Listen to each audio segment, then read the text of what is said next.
Thank you for waiting over the intermission, and welcome back to the second part of our Anatomy Lab event here at Gnomon. We hope you enjoyed the sessions before the break. Boxer was amazing, so again, I know Molly's left us, but a huge thanks to Molly for bringing him out to play with us today. And thank you to Andrea and Chris for the awesome presentations as well. It was really, really great stuff. And thanks, guys, for spending your afternoons with us today. We're happy to have you with us, and those of you watching online too. Happy to have you all. And as a reminder, we'll be wrapping probably a little bit after 4 p.m. because we started late again. Sorry about that. And we'll have a raffle draw for the live audience. So Chris has very kindly given another prize for the mix. So we'll be having 4 winners today. There'll be the serval print plus 3 tigers. So very excited to see who wins those. So our next speaker is Krystal Sae Eua, a character and creature artist, and also one of our ridiculously talented and super lovely Gnomon alumni. Krystal will be sharing with us a live ZBrush demo, also of a serval, and we truly can't wait to see this. So thank you again, Krystal. We're thrilled to have you back with us again today. And following Krystal, we'll have another of our crazy talented alumni, Servando. He'll be taking the stage for a stylized creature illustration demo in Photoshop. So this is Servando's first demo. It's at Gnomon, so excited to have him share his skills with us today. I forgot to mention, guys, on live stream, if you share the event URL, the live stream event URL on Twitter using hashtag Gnomon, we'll be drawing one winner of a 1-month subscription to the Gnomon workshop, also around 4 p.m. So please get tweeting that. Krystal and Servando may invite you to ask questions. If they do, just raise your hand. I'll bring the mic to you to make sure both the speakers and our live stream viewers can hear you. Live stream questions, you can do those on the live chat or on Twitter using hashtag Gnomon. We'll be looking out for those. Okay, awesome. So this is going to be great. Let's have a big round of applause for Krystal, and we'll get started with part 2.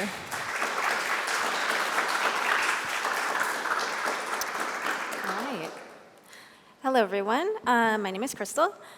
Thanks so much to Gnomon, Lynette, Andrea, and Courtney, and everybody for inviting me today. I love animal anatomy.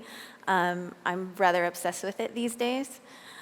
So just as an intro, I started my career in visual effects. I'm a Gnomon grad from 2007, and I got a job in the industry relatively quickly, but as a junior artist, when you get into it, at that time, it was much easier to do hard surface modeling and get into there and learn it very quickly because it's box modeling. It's making sure that, things are tidy and your topology is good. And organic modeling was always something that I was interested in. So I developed as an artist, with the aspiration of being a character creature artist. But it ended up for several years that I kept just making helicopters. So, and you would be surprised how many helicopters there are in the world and how many times I've had to rebuild the same ones. It's something that I just kept wanting to do, which was do creatures and characters and all this stuff. And I'm like, I wish I could do this, I wish I could do that. I went to a lot of workshops, I studied and did all these things, but I realized what was really happening was that I wasn't dedicating the right amount of time to it. The thing that you're best at is what you spend the most time doing. So, a good 8 to 12 hours a day, I'm making helicopters. I'm not sculpting. I'm not making characters, and then when I get home, I'm exhausted, and then you have social obligations, you have plenty of things to do as a working professional. You could find a lot of excuses to not do the thing that you should be doing, which is I'm very guilty of. So I thought to myself, well, I have every anatomy book. Why don't I know it yet? It's the time. So I was getting better because I would practice a little bit, maybe a few times a week, but very little amounts of time. So my improvement was very gradual at that point. for organic sculpting. And then my improvement for hard surface modeling was like vast, because I was doing that every day. So I basically just had to sit down, buckle down, pick a time, figure it out, not go to everything I'm invited to, cut out Facebook, and really just kind of isolate myself and dedicate some time. I also had the luxury of my husband going to a job in Australia for 8 months, and that gave me a lot of time by myself and a lot of time to just, wake up, not brush my hair, and get to studying some human and animal anatomy. So I'm about to show you my technique in ZBrush for developing like quadrupedal anatomy studies. And also for your personal work, this can be translated, and this I mainly use for my personal work. You can also translate it to your professional work, because that's a great side effect. Once you start practicing and you learn how to sculpt really well, and you learn how to see, and you learn your anatomy, and you learn basic quadrupedal patterns, your work is going to improve drastically. Your eye is going to improve drastically. And because of this, basically probably 6 or 7 years of being in the industry, I spent 1.5 years doing this, and I gained more skill within that time, just because I was dedicating my after hours and weekends to this. So the way I will start, typically on learning a new animal, first I had to get humans kind of settled, and anatomy is a never-ending journey. So I kind of studied a lot of humans, made sure I could do males and females, at least the ideal forms, and learn all the muscles and shapes and everything, offsets and bones, and then tackling an animal becomes a bit easier, because there's a lot of comparative anatomy to work through. So what I ended up doing for my work, I'll show you. So one of my first pieces that I did using the technique I'm about to show you, which isn't an uncommon technique in ZBrush, but it just really works for me. I did this deer sculpture, and I wanted to study line and form and composition, and just take care of the artwork part. And the anatomy, I honestly have to say, is not very good here.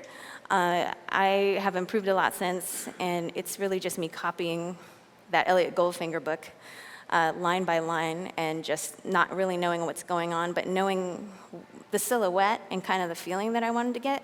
So this was one of the first ones that I did.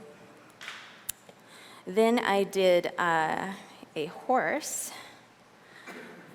with the same technique, starting with Z-spheres and basically developing my forms from there, and also sculpting and posing asymmetrically. So your skill is, you get double the skill when you don't have to rely on symmetry. Then what I did after that was, let's see, I have this here. Another study of a dog, and trying to get weight and pose and more anatomy, improving in anatomy, getting fur flow down, and just generally improving sculptural ability. And then I sat down and I did a full dog body, which was this greyhound here. And this was a real study. So I just stared at every single image of a greyhound ever, and basically sat down and counted all my ribs, and it was just a lot of personal time to make sure all these details were coming out. And one of my latest pieces, I stylized this lion creature, and I just wanted to get the hang of big cat anatomy, because I've done dogs and I've done ungulates, but I wanted to do a big cat, so I just kind of wanted to make sure I had a big, powerful lion, and that my composition was fun and something that I like doing. And I made this little quick GIF to kind of show you what my process looks like. So it's Z tool, and it looks like a mess for a long, long time. And then basically what I end up doing is I get all the elements there. So then I can start pushing them and playing with proportions and shapes and being able to stylize with purpose. And I also try to start as realistically as possible with the anatomy, at least, so I know it. And then from there, I can stretch and pull and abbreviate and do all those things. So what I did for today's demo was I gathered a ton of reference of servals. And they already have a ton of character. And if you saw Boxer, he's amazing to look at. He's a little awkward when he walks, and he's got really long hind legs, and he's kind of like the supermodel of cats. He's just like has these big bat ears, and you can get so much character just from doing a quick search. You can get emotion out of it immediately. So what I'm going to start doing is I'm just gather a ton of reference. I get serval photography. I go to Pinterest a lot, and get as many cool serval images as possible. We're going to start roughing it up in like a common T-pose, just to make sure that you can build up all of your elements as quickly as possible with symmetry and correct proportions. And then you can break that symmetry and start really sculpting and exploring the character. So I also get tons of skeletal reference, and I got an image of a serval skeleton, so you can see what the proportions look like, and they're really quite interesting. And I found this really cool image as well, comparing the skeleton of a serval to a house cat and then to a lion. And there's quite a big difference with proportions. So you can I feel like I glean a lot of information from this alone without skin and spots and beautiful markings to distract me from what I really need to nail first before I start playing with the character. So this is how I'm going to start. I'm going to open this guy up into Photoshop real quick. Cool. So what I tend to do is I'll go through and make comparisons based on, any kind of lengths of the body. You can go through and just observe and say, okay, well, if this is one head measurement, what you can do is,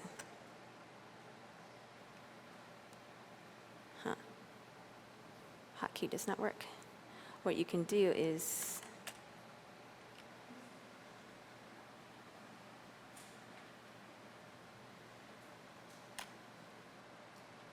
for some reason the hotkey doesn't work. Huh? I'm sorry?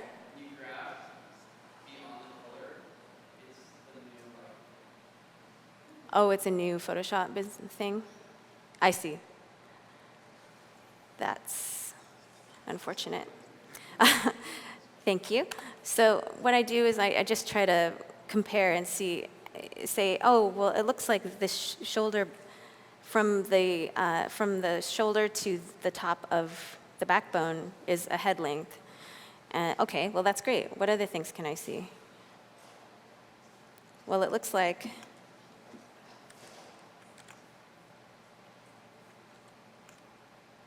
oops.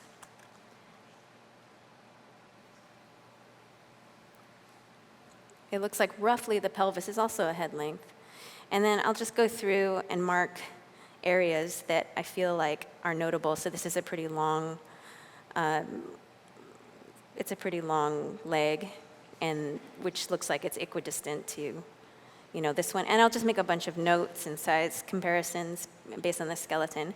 But a super quick and easy way to just get started is if you have an orthographic view like this. Let's get into ZBrush. So in ZBrush, I have tons of custom hotkeys and stuff. You can find all the information about how to get hotkeys and custom preferences, or maybe questions at the end. I can show you exactly how I'm putting all these together. So I just have quick hotkeys assigned and all the things that I use commonly already here, ready to go.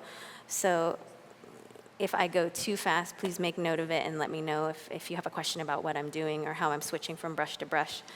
And I just have common brushes with, just like Photoshop, V is move, so I make move tool V, and clay is C, and everything kind of makes sense. So the way I'm going to start here is I'm going to make a Z sphere skeleton, but this great see-through function on ZBrush is great because then you can actually go through the profile and make a perfectly proportionate Z-sphere model to start from. So that's usually what I like to do. So I'll just start making this guy.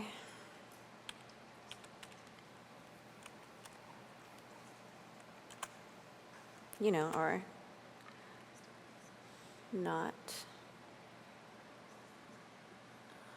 Let's see, where did they hide that new gizmo?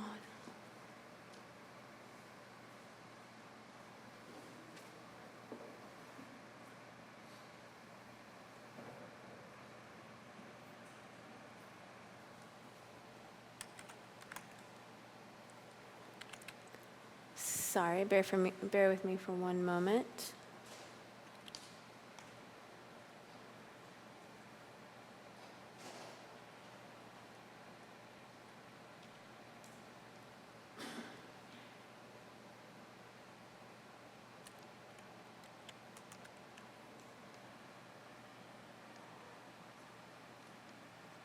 Sorry, new ZBrush users, do you know where that gizmo is for the new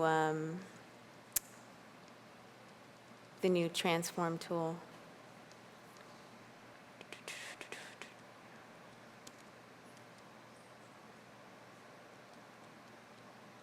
I'm not sure where they hid it. I got to get in here and learn it all.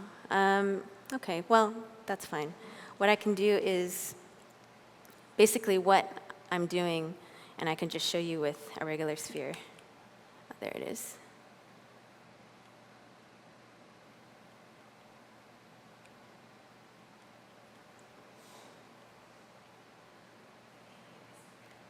Sorry for the technical difficulties. Seems like the tablet isn't working here.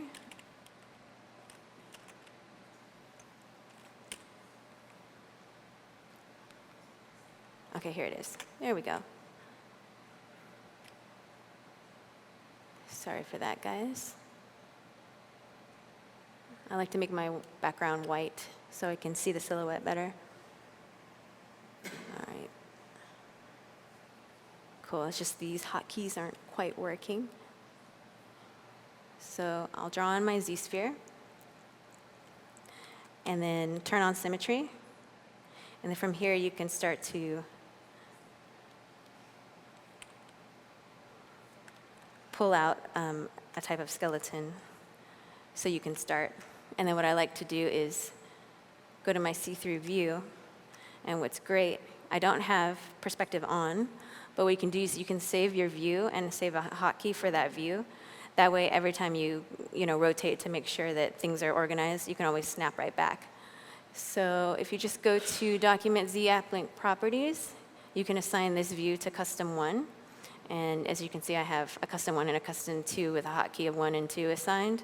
So that way, every time I move around, I can just hit 1 and it snaps back.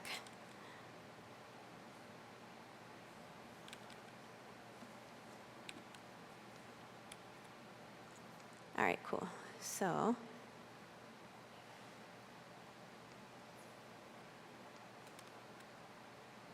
there we go. And if you ever want to clear, you can clear your views. Save them out in case ZBrush crashes. All right, great. So now I can just start blocking this in.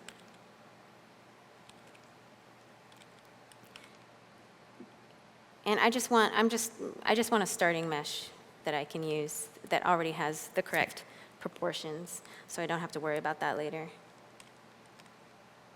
And I'm going to drastically change the pose and all that stuff eventually.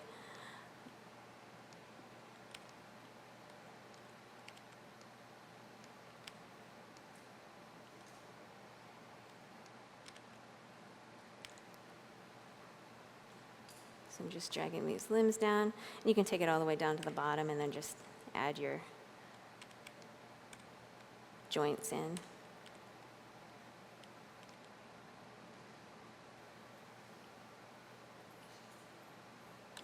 Cool, so now I'll drag this out.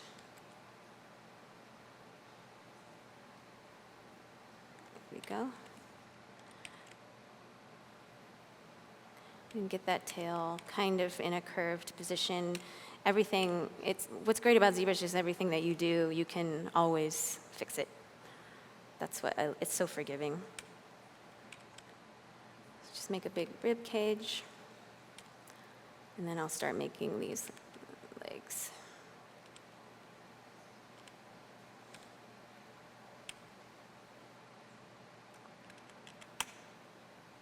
Oops.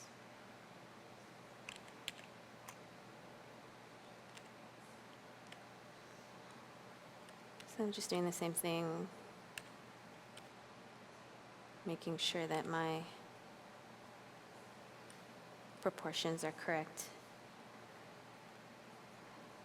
So I'll usually do something about like that. It doesn't have to be super awesome. And then from the top, what's really cool about cats is that their skeletons from the top down view are really thin.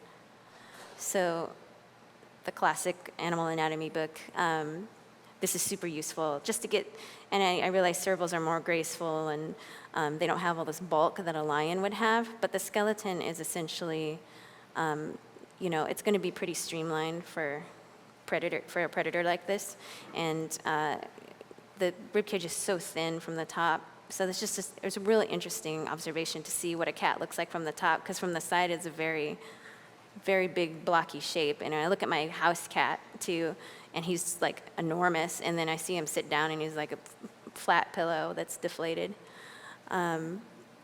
So it's really good to take note of these angles in the rib cage, where the biggest part of the rib cage is basically between where the elbow and the knees would meet up. So that's usually where the widest part of the rib cage would be.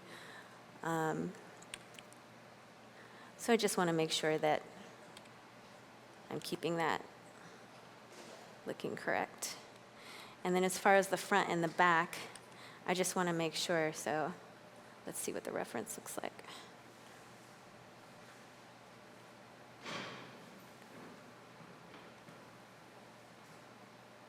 I want to get these offsets in there.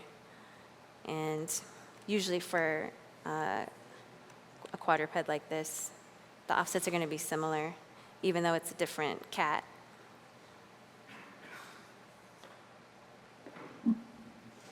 You're going to want to nail those offsets. And then from the back as well. Ankles in, feet out.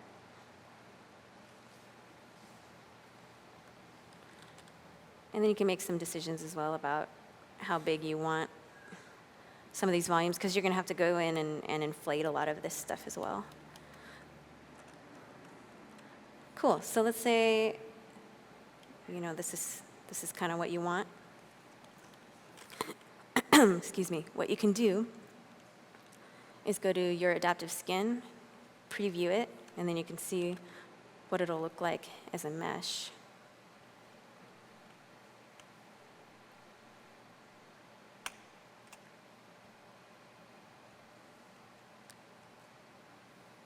Is a Dynamesh solution. There we go. So something like this is fine. You can start with this. So let's make adaptive skin, and it's going to make you this object. turn on symmetry, and then now you can start roughing in all these shapes. So I've got plenty of serval reference here. This great pose here. And what you can do as well, if this is in a production model, go ahead and put your pose your Z-sphere in this pose symmetrically, and then you can, study the shapes already in a way that makes sense, and then you can break symmetry for, getting a nice curve of the spine or getting the tail in a nice position. So this one's really great.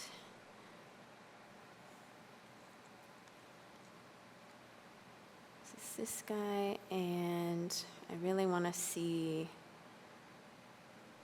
here he is from the front. And there's a great pose. I think it was on Pinterest, which I was looking at Pinterest. This guy. Such a cool image of, these great abbreviated lines and these great lines that the cats have that artists abbreviate really well, which is another thing I wanted to tell you guys about. I got a bunch of stylized versions of servals as well to kind of see. It's a good thing as a sculptor to see how they're abbreviating form. So one of my favorite artists of all time is Claire Wendling, and she abbreviates cats in the most graceful way. And she has all these beautiful curves and lines just describing the cat's anatomy essentially, but pushing it in a way that's super elegant. This is another way that you can kind of figure out what other artists have done, so you can do these studies of, oh, okay, so it looks like all the artists I've been studying, abbreviate a leg like this, so maybe I should pay attention to that. So I tend to try to do that as well, and this is a great way to push your anatomical study into something that is a piece of art for yourself. So let me just start blocking this in. I'm going to get as far as I can, but I think what I'm going to do is I'm going to end up getting to a certain extent as far as I can, and then I'm going to go ahead and really detail the head and stylize that part for you guys. So I'm just switching between brushes very quickly.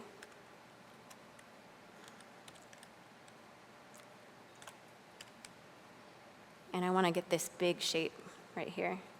So, excuse me.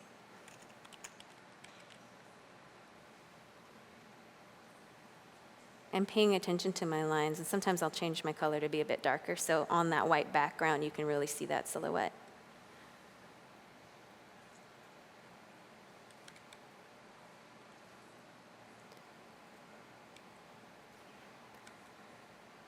So I start out a little bit more skeletal than I think it should be, but I'm just using this as a rough guide for curves and proportions since we have a very little amount of time.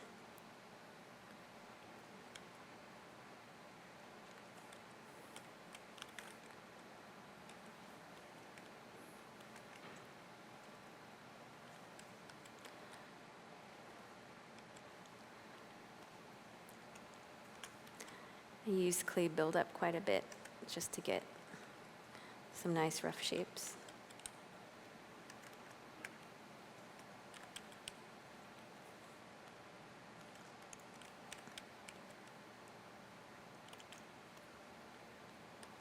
I didn't have symmetry on. That's cool, we can fix that. So if you don't have symmetry on and you want to fix it, just smart resim.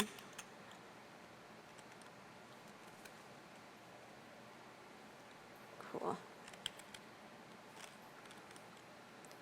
So I'm just trying to block in as much of this as I can. And remember to keep in mind what your lion looks like from the top. Making sure those silhouettes stay true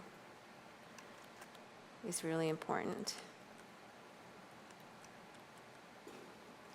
Let me go back to that image so you can see.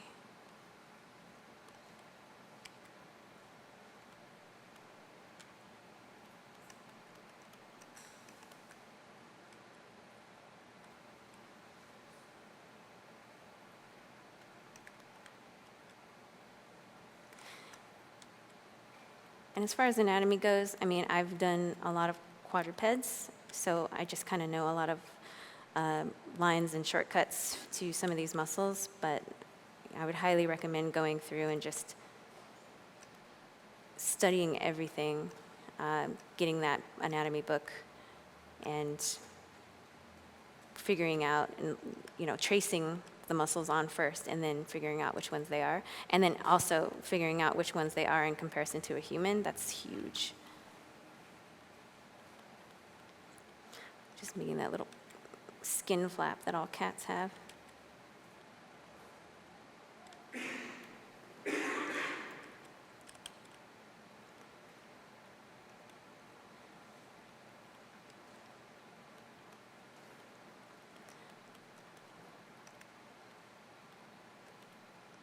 Also, I don't know about your cats at home, but my tomcat has a giant fupa, so he's always looking real pudgy.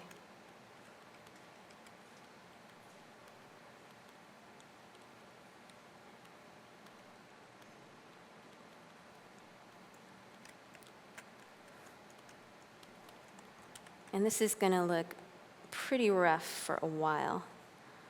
I'm just trying to block in everything as quickly as possible.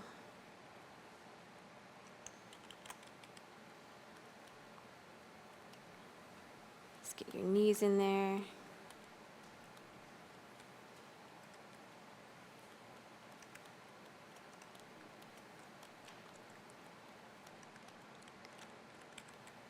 I'm trying to make sure as well that I'm nailing these angles, because that's huge. And I know he's kind of bent over here, but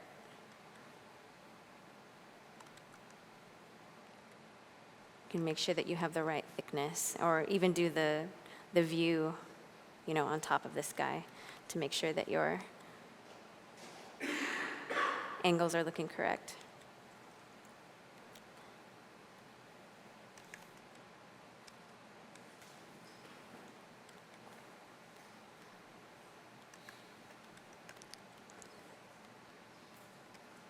So they have really long, graceful legs, so make sure that I get that in there.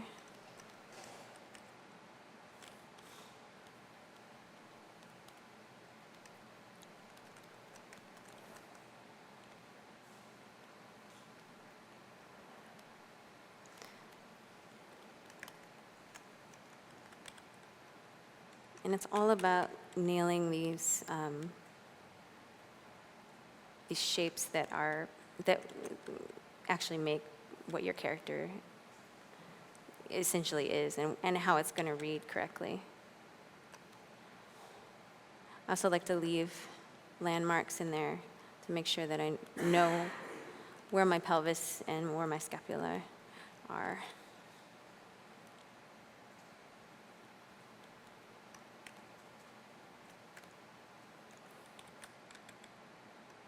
Okay.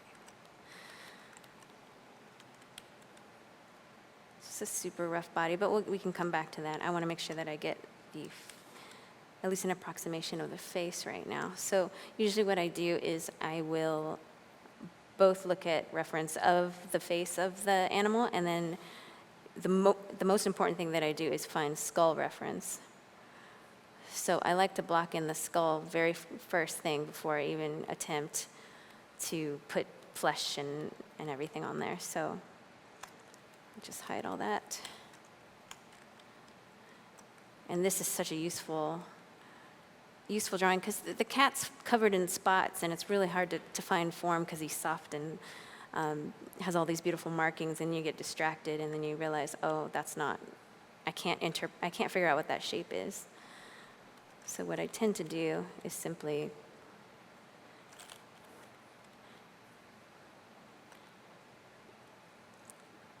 match these angles as best as possible.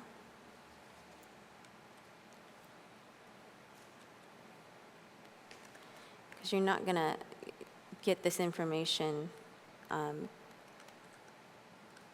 until you kind of see what the skeleton is doing underneath everything else. Like this really nice angled cheekbone that comes in like a triangle. And how thin the muzzle is.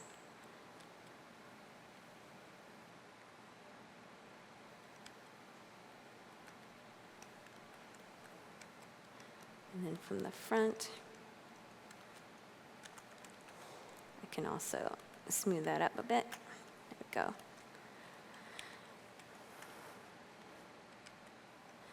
So now I'm just to make sure I nail some of these landmark angles in the skull.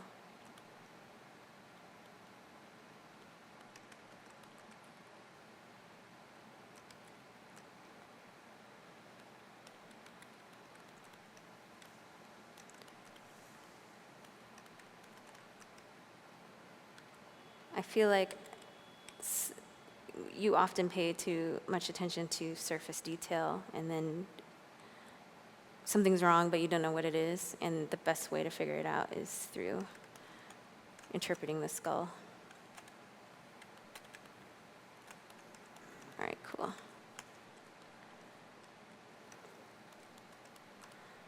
And it doesn't have to be hugely detailed or anything. I'm just super rough with it, blacking it in, just making sure all my angles are kind of working the way I want. I notice this nice angle, this nice little divot here.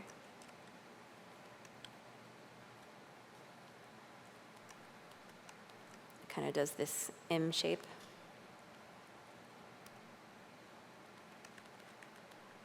Cool. So then once I kind of get those shapes figured out, that's when I'll start building in some meat and form. So let's get a profile view and a front view.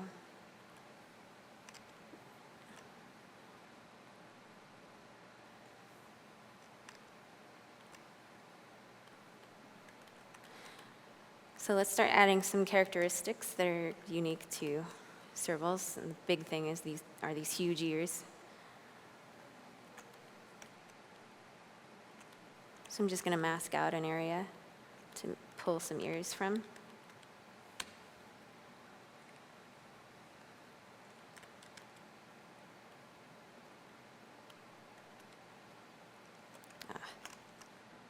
This thing.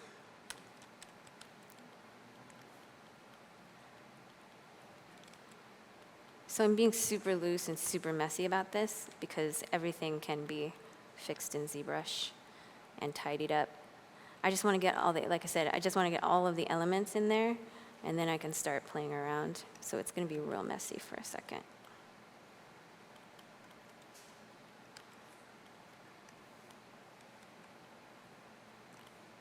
All right, cool.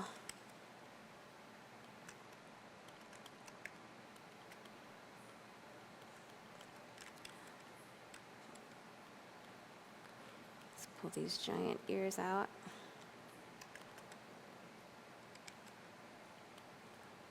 Great, okay. So now what I'm gonna do is I'm just gonna quickly dine it. Now what I would do if I was at home and I didn't have just an hour or so to do this, I would definitely keep my body going. Every detail of my piece would be finished, and you would hit every piece so the whole thing will gradually become finished instead of just one rendered area. But just because of time, I'm just going to focus on the face. So I'm just going to do a quick Dynamesh. That way the ears look pretty good. And now I can go in and start adding some of these details that we were missing before.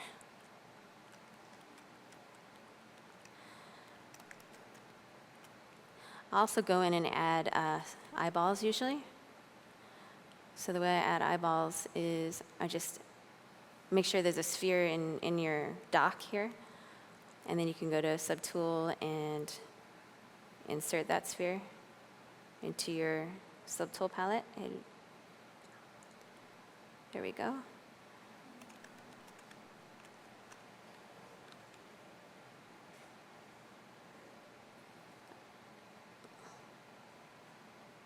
This is not the way. Is it Control Y to make this go away? No. They just hid the new gizmo in one of these menus, and I don't remember where. I usually just use the old one. Cool, so then you get the eye in position. And then you can go to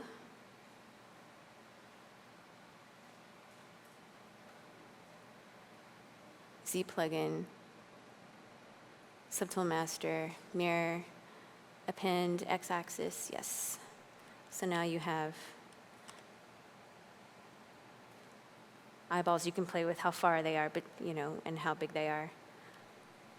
So this is really nice and helpful to place, and then you can sculpt around them.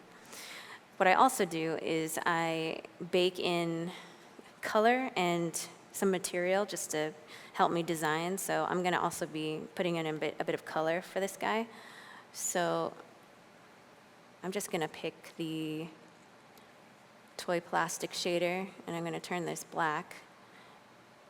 And then I'm just going to turn my brush to mRGB and then fill the object with black. So now my eyes look like what they should look like. All right, cool. So now I'm just going to start detailing, putting in some of these iconic details of the serval. They have big noses, which is really unique to a cat, which I really, really like the way that looks. And what I'm doing is I'm building up forms of the face and being real loose with it so you can smooth it back down and get the form to a place that you want. Also, at this point, you can turn on perspective, and you turn down my angle of view a little bit to make it a little bit more like Maya's camera.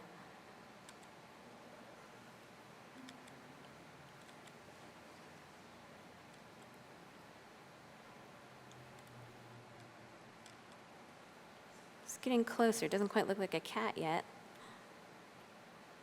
but let's keep working.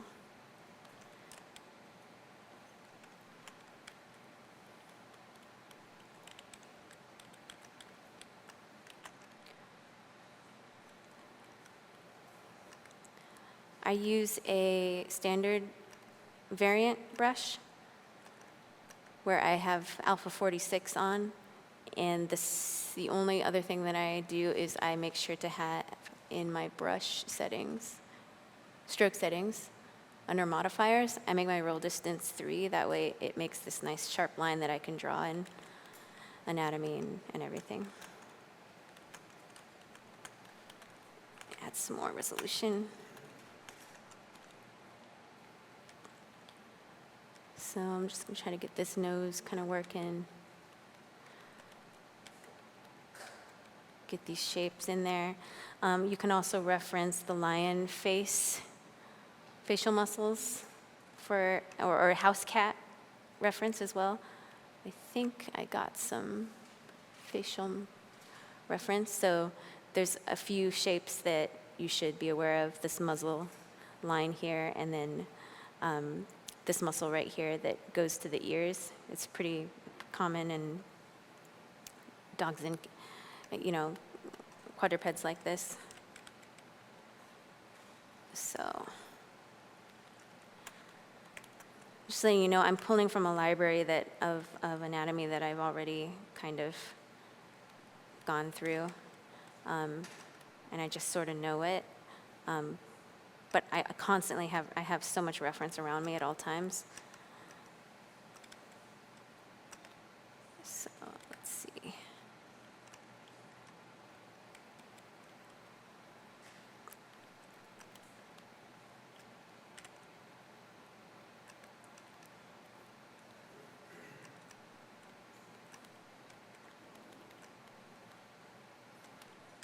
So I'm just going to zone out and keep sketching and tell you what my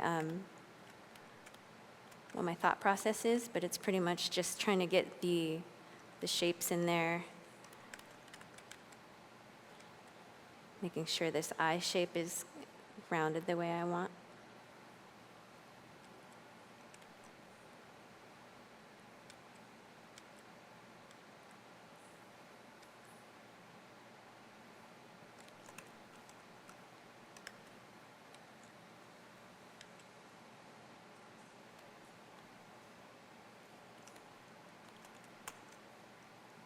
Cool, and from the side, the nose has a little bit of an arc here.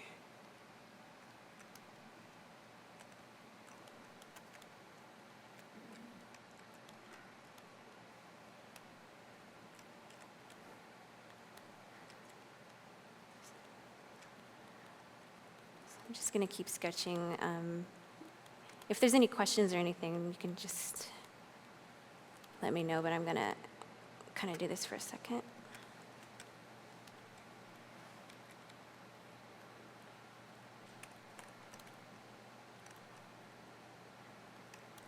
Making sure to pay attention to these lines here.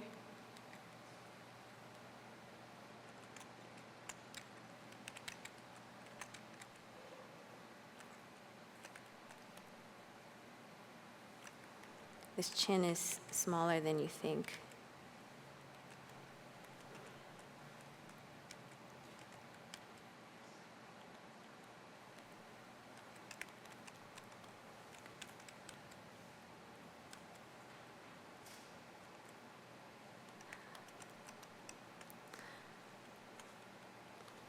Cool. One other thing I really like to do in my studies is I really like to use color. So eventually I'll get to a certain point and I'll start adding some color and value. And it can be in grayscale or however you want it to be, but basically, let me just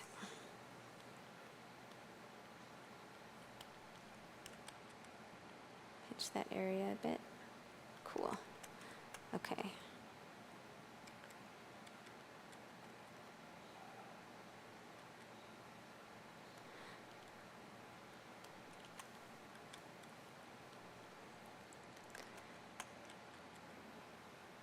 So basically what I'll do is I will start painting. I'll fill the object with a neutral gray color. And then I'll just go through and start adding some notable marks just to help me kind of figure out my design.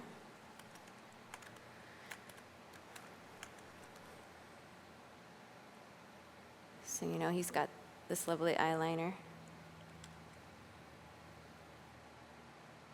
And then you can really, just even with that little pop, you can kind of see how this guy can get put together.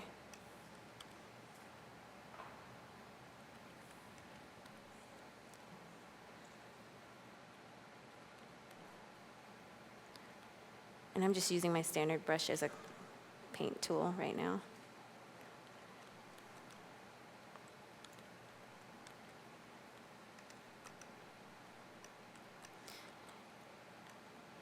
I'm sure you noticed that Boxer had these lovely spots on the back. You can see them too in the reference that I got here. These lovely, lovely spots.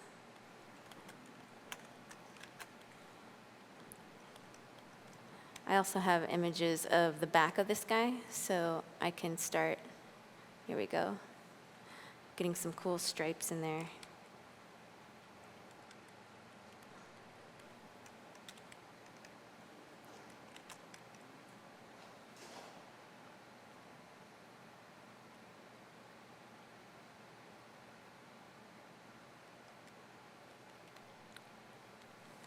And this is just all for being able to kind of see what the design's going to end up being when this body is still super duper rough. So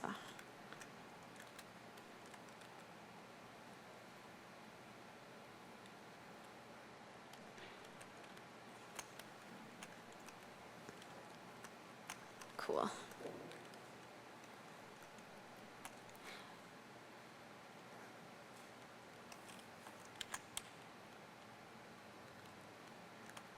Let's add some white.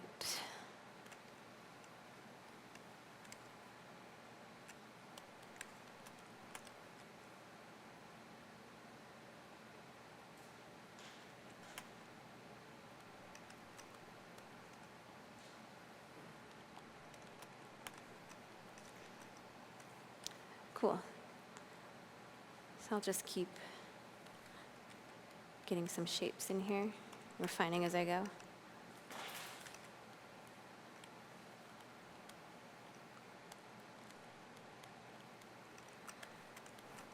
And I'm constantly turning my model. One thing that was a real aha moment for me, I guess, in the process of kind of this kind of self-discovery and sculpture improvement, was the idea that, you know, you think about, as a digital artist, you think about your model being in 3D at all times, so you kind of get distracted by a ton of details. And to be honest, that is not good, because then you're kind of overwhelmed with all these details and you're not sure where to look. So one really great thing that I kind of learned about was just figuring out that from every angle, I want it to be like a drawing. So when I look at it from this angle, I'm going to take care of the lines. So if the lines are messy, I want to make sure they're not messy anymore, or that they flow right. I mean, when you're blocking in, of course, they're going to be a little bit more messy, but it's really good practice to tidy up your sculpture. And you know, and if you can't see why doesn't it flow as gracefully, and you know, trying to figure out why it doesn't quite work the way you want it to, I feel like I usually find out the problem when I start fixing lines and silhouettes.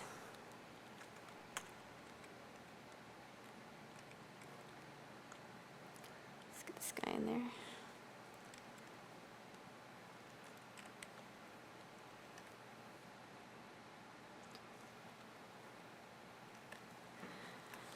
Another thing I really like to do as a design tool, especially for stylizing creatures, is to use the trim dynamic tool. I'll turn it down quite a bit, but what it does is it flattens planes so you can really find some happy accidents in some really nice angles and stuff. And it'll help you kind of design your character to be a bit more stylized.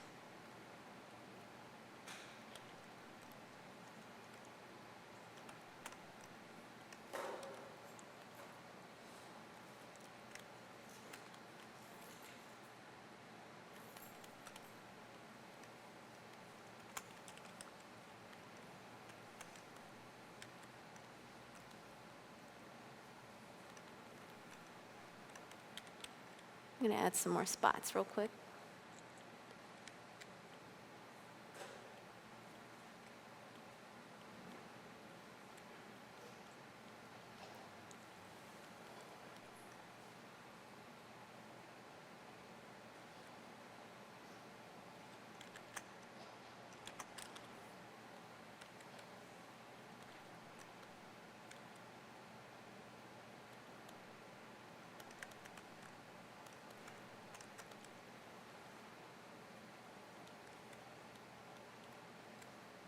And it just takes a lot of refining to get what you want. So like I was saying before, what I really like doing is I like getting everything in there as quickly as possible first, and then going back and pushing and pulling and refining from there.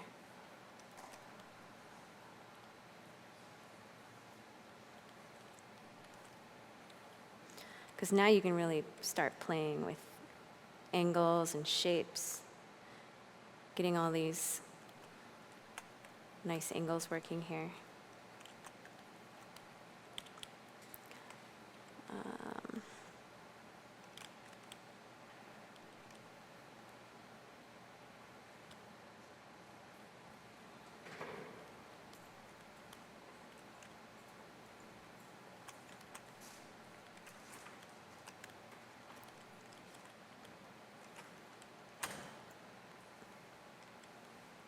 And I also have there's a hotkey to turn off your color in case you want to double check what it looks like, so it's not a complete mess when you get back to sculpting mode and not just painting mode.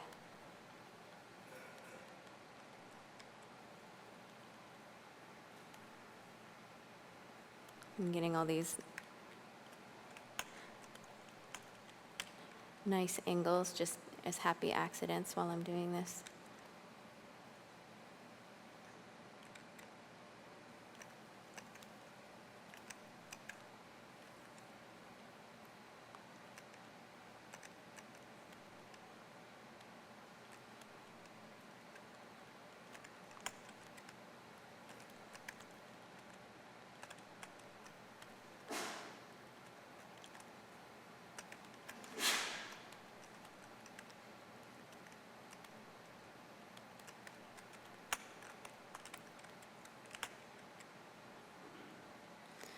And from the bottom, this is what I'm talking about, this angle, I don't really like it, so I'm going to fix it, make sure the line is good.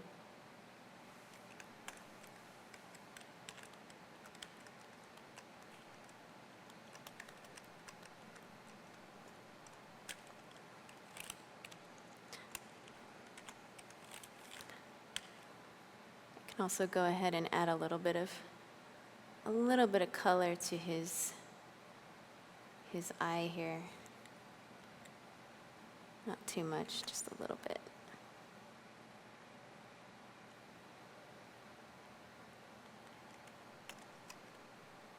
Just add a tad of more life.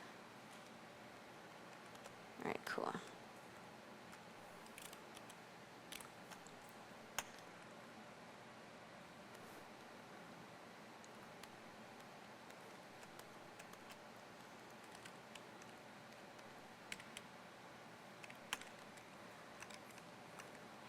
And I'm just rapidly switching back and forth between my brushes because I have them all mapped and kind of memorized in muscle memory to my hotkeys.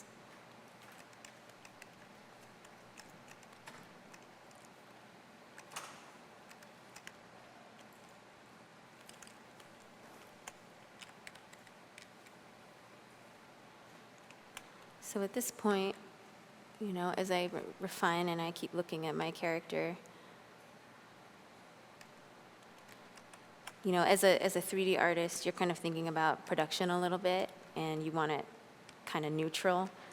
And then you can take the neutral one and make a bunch of blend shapes out of it to get a real, you can get all of your facial emotions out of this one guy. So that's what I'm kind of thinking about right now.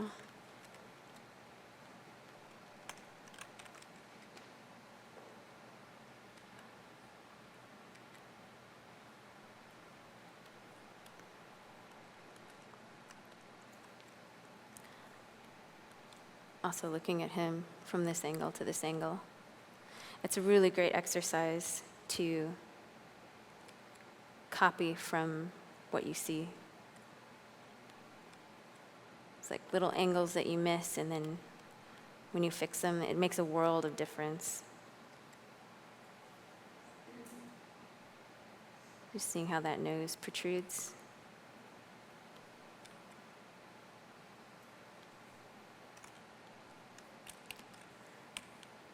It looks to me like these eyes need to go forward just a tad.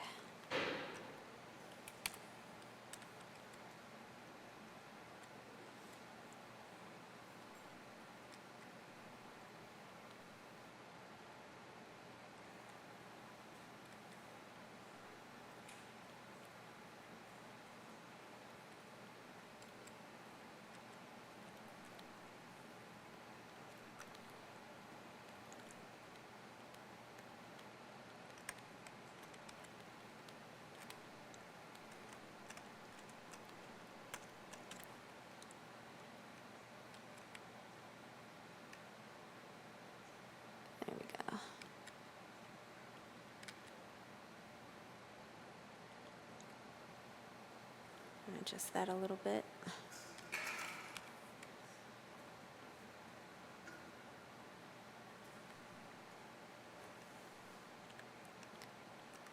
So here you can see all these really nice angles going on from his eye down to his muzzle, which I think are really graceful. So I like to make sure to exaggerate those if I'm going to make this guy stylized.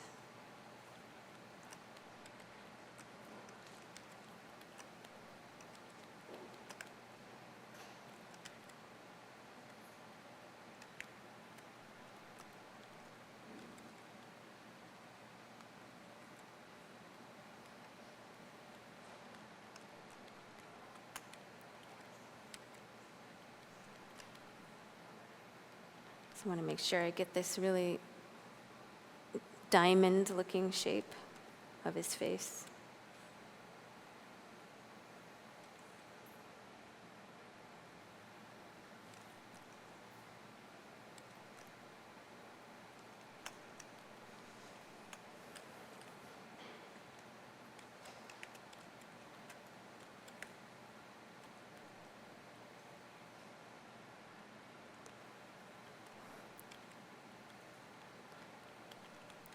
A great way to sculpt as well is to make sure that you are sculpting around the forms that you're making. So I'm just using it kind of like the way you would cross-hatch a shape in 2D. Can really build up some nice forms in 3D.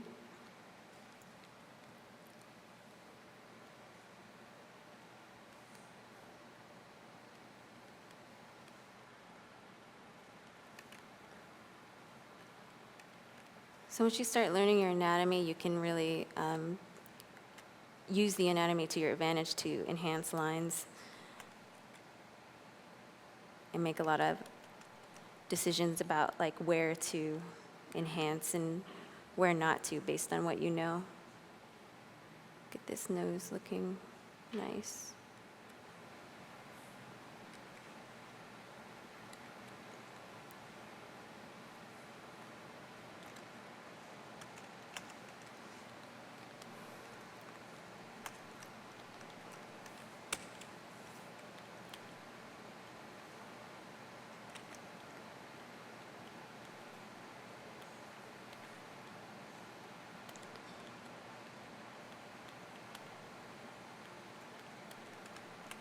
I'm going to keep sketching away for a bit. If anyone has any questions about my process or what tools I'm using or why I'm doing something, you can go ahead and ask away.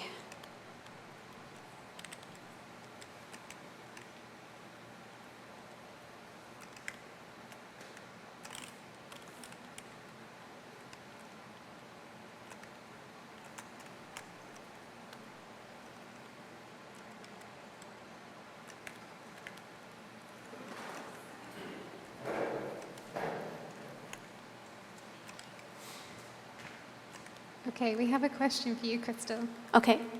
Yeah, I wanted to ask, what just regular brush were you using at first to block in everything, and which one are you using now to kind of like get some kind of like planar strokes going on? I'm sorry, can you repeat the question? What was just the regular brush you were using at first to block in everything? Oh, pretty much my block and brush is this clay buildup one, Oh, the just built-in clay- one. Oh, just the regular one, okay. And for the one with the flat edge to kind of add some, Yes, that's trim Tenure. dynamic. that is trim dynamic. Thank you very much. You're welcome. Do we have any other questions right now? Not right now? Okay.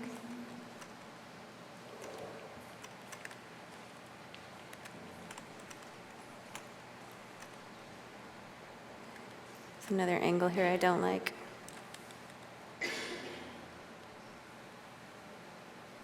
At this point, I'm letting myself get pretty picky. I'm also using Move Tool like a ton.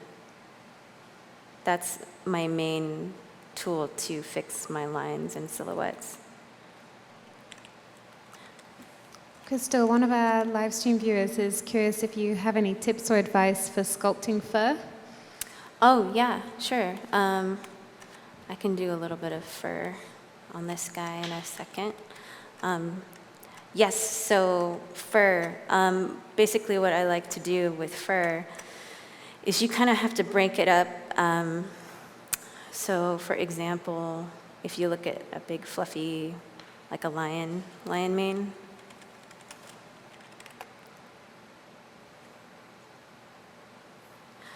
and it's just kind of like, think about it like this. You know how Disney abbreviates their hair with big clump shapes, like Ariel's hair is a bunch of big clumps, because if they did all the details, it would look like a mess.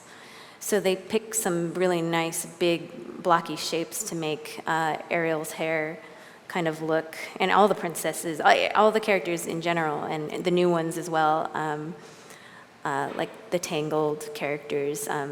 You know, humans tend to have bigger, and animals tend to have big clumps. So it's just kind of like identifying, like not getting too bogged down in the details unless you're actually grooming your creature for production. At that point, you have to approach it a bit differently because you want it to be realistic. But same kind of thing, you're going to want to sculpt the big clumps, and then within the clump, you know, you're going to want to make a nice direction from it, and then you're going to want to put some sculpted detail in the middle. So if you're going to make this guy have a fluffy neck, for example, it's really, what I would probably do is use a clay build-up brush and kind of build up a bunch of bigger primary clump shapes. And once you start observing, you know, where and what direction animal fur goes in, it's going to be really helpful to figure out how to get this and how to stylize it. So I usually have like big flowy clumps like this, and then in order to refine, I'll just go in and smooth it all out, and then you can go and enhance it or flatten it, or, you know, put more lines in between. So that's kind of what I would do there. And another really helpful tool for, you know, information on how to abbreviate hair is statues, sculptures, and from the classics, the way they abbreviate hair is really a really nice way to go. So let me think here. There's a goat sculpture in somewhere. Actually, maybe my Pinterest has it. I look at a lot of sculptural reference for how to abbreviate something in a sculpture when it's not for production. So let's see. For hair, I know there's a really great goat sculpture in here somewhere.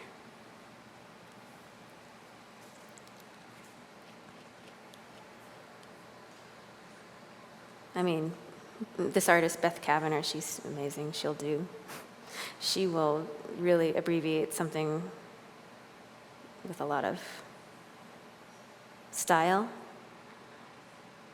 and doing just what I'm doing here, which is big clumps, a lot of really nice flow to them, going to the back and then in between some details.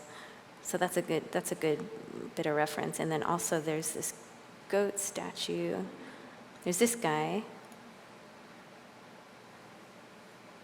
and he has all these nice clumps that you can, so there's like one big main shape, there's several other main shapes, and you can cut in between it to kind of see the markings, but you know he's a short-haired dog because they don't do any of the details here, so it's a nice balance of where there's detail and where there isn't. Also, if I can find this, there it is. This guy's awesome.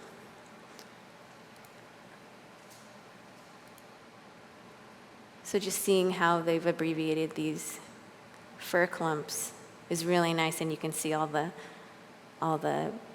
oxidization, the patina in between the fur clumps is really nice, really nicely abbreviated. My my biggest piece of advice for fur is really just to observe, break it down into big primary shapes, learn how it flows on an animal as well, which you can even just draw on one. You can see where the fur is going, and then you can kind of form a really nice consensus in Photoshop, like how each hair is kind of pointed on a body, on an animal body. So that's kind of what I would do there. I'm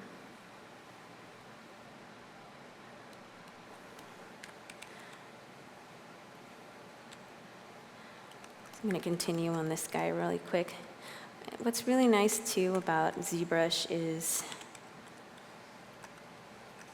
all of the production workflow kind of tools that you can use to both concept and kind of make almost a final sculpt of your character at the same time, which I really like.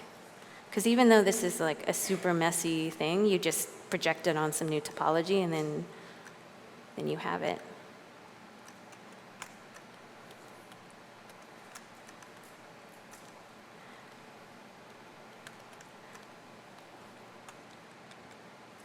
All right, cool. So I'm just going to quickly do a facial pose. And what I would do normally, if I had some more time, would really be to figure out what pose I want to do and what kind of emotion I want from the pose. So this guy has a really nice face. I like this guy's kind of ears back and, super thin body. So now I'm all bugged. I'm going to take him in here.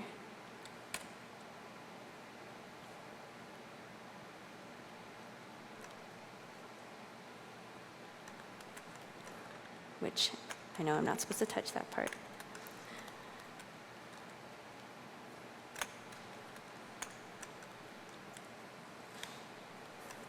But what you can do with ZBrush that's really great is you can explore a ton of blend shapes and emotions without committing to anything ever, which is super great. So what I can do is I can essentially make a copy. So if you say Shift S, it'll make a copy for you, just a little screen grab copy. And then you can go in and start messing with his pose. So say you want him to be mad.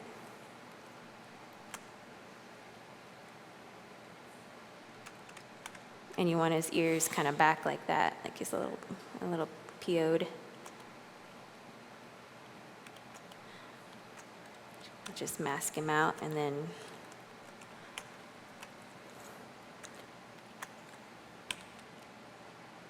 ooh.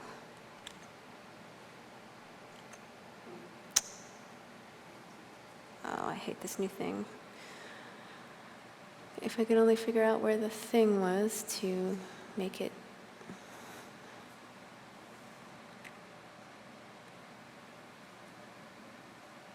I could go back.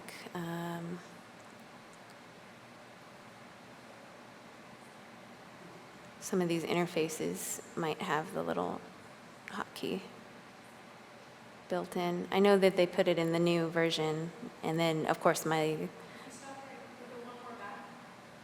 Did you see it? Yeah, right there where it's galore vehicles, it's a grayed out button. I like the orange right next to rotate. There it is. Thank you.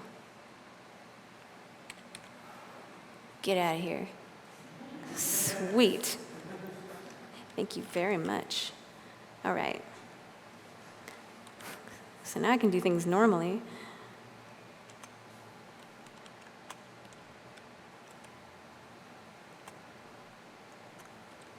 Not to say that that thing isn't awesome. It is awesome, but just not for what I'm doing right now. So what I'll do is kind of deform the ears into position, and then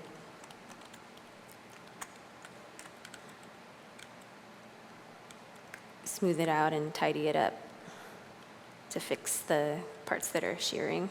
And you can use Dynamesh too if you want.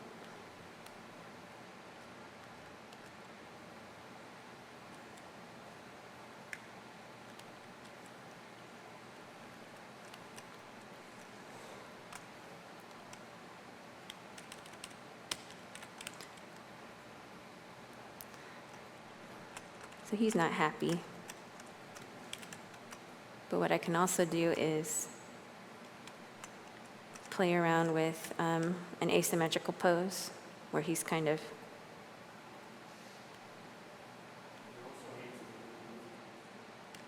Huh? Oh, yeah. He's like, where is that stupid thing?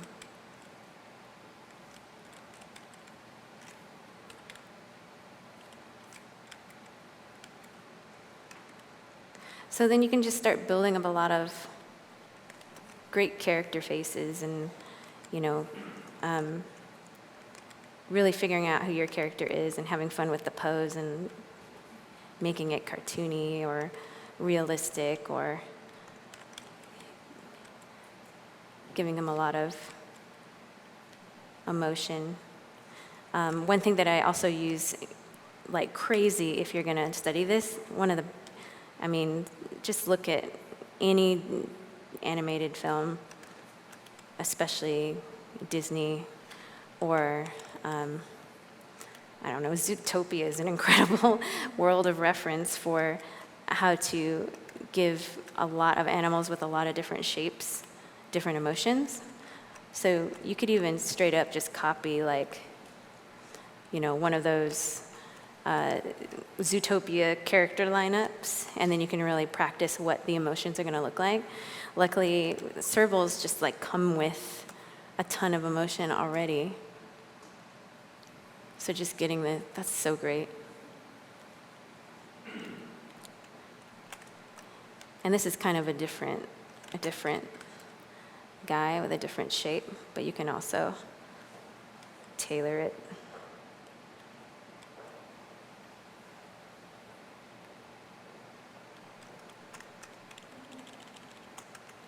Let me take him back to be symmetrical.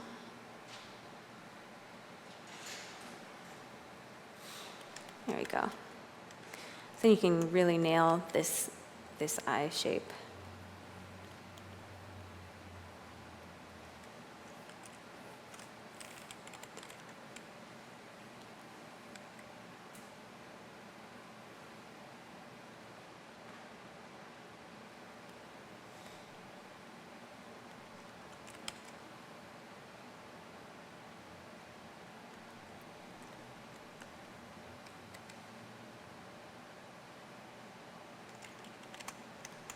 And part of this guy's design too is these really big, this heart-shaped nose here, and then also painting a little bit more on his eyes to really get that.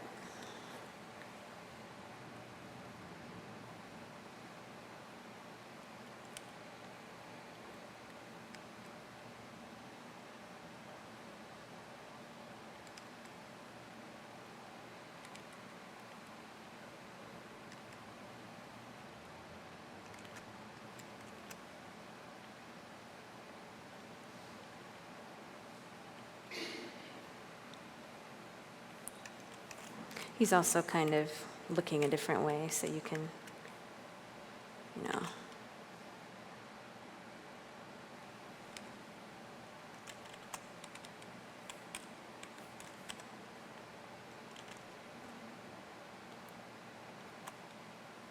You can either paint it in or move your eyeballs to be in the right eye line if you want to.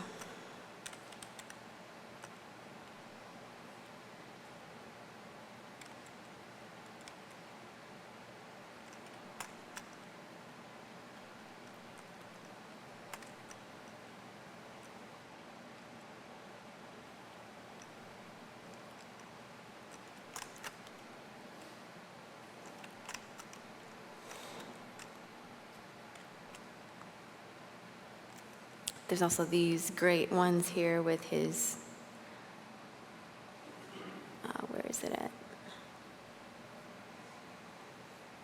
just like that shape. You can explore so much with these lovely curves.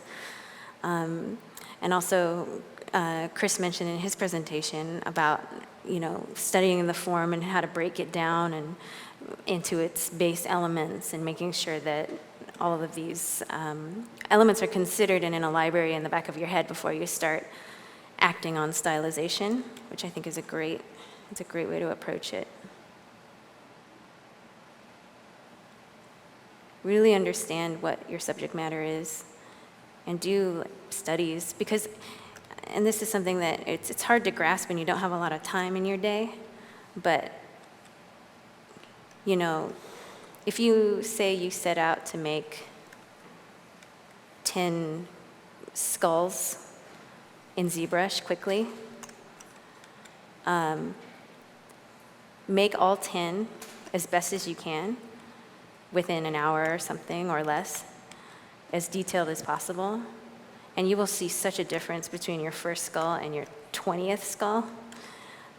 It's really just a lot of time investment to get all these skills working, and it's an important part of how to get to where you want to be artistically.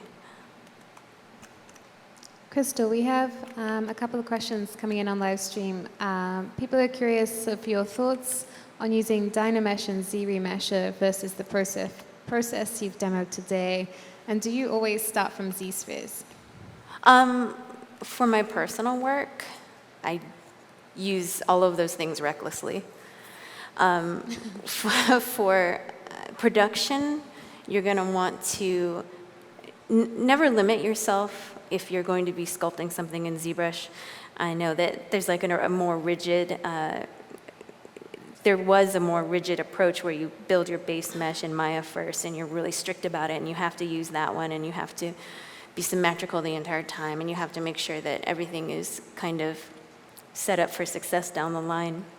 But if you are going to be fast and you're going to be coming up with really cool ideas and actually getting your sculpts to look great in production, know that, of course, do what your studio feels is best, for whatever the project is. If you don't have enough time, don't bother kind of winging it. But if you have some time to play a bit with your ZBrush sculpt, go ahead and use those things, at least initially, and then you rebuild your topology by hand later.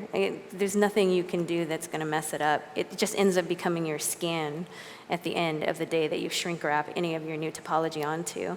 So use all those things like crazy. Use these spheres or not, I just use them because they're easy. You can just use Dynamesh with primitives. You can start from a sphere and pull everything out. Whatever you find is easy.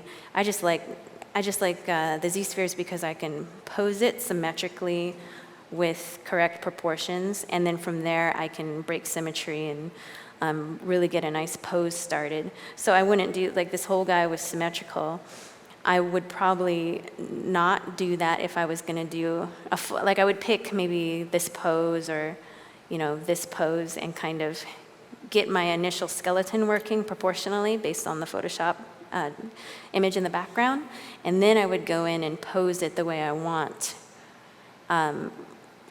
first, not breaking symmetry, working on it a bit, getting all the things kind of worked out, at least all the elements there, and then once I have basic anatomy and shape and form and all the bones kind of landmarked in the right place, then I'll go and break the symmetry, curve the back, and that way you can just, don't be so, I think when I started out, I was way too precious with my ZBrush files, and I was really worried about it, and I'm like, oh no, what if I waste time and redo it?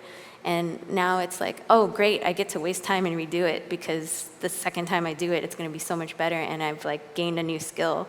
So it's like leveling up in a video game, oh, I get to do it again, and I'm gonna be better this time, I'm gonna be better the next time, and I just keep approaching it like that. And if you think about it in those terms, the practice that you do, and the reason why the great illustrators have 1,000 sketchbooks is because they're just so well practiced that they have the skills to lay in the library in their own head, and their hand will automatically do kind of what they want to do out of their mind. Even though they still use reference, it's great. But yes, I use it all the time. Okay, we have a question over here. I saw it this time. I just had a curiosity question. Whenever you're going to pose from the T-pose to something else, do you personally always use transpose tools, or do you use the Z-spheres for quick rigging? I never really use the Z-sphere rig, even though I probably should.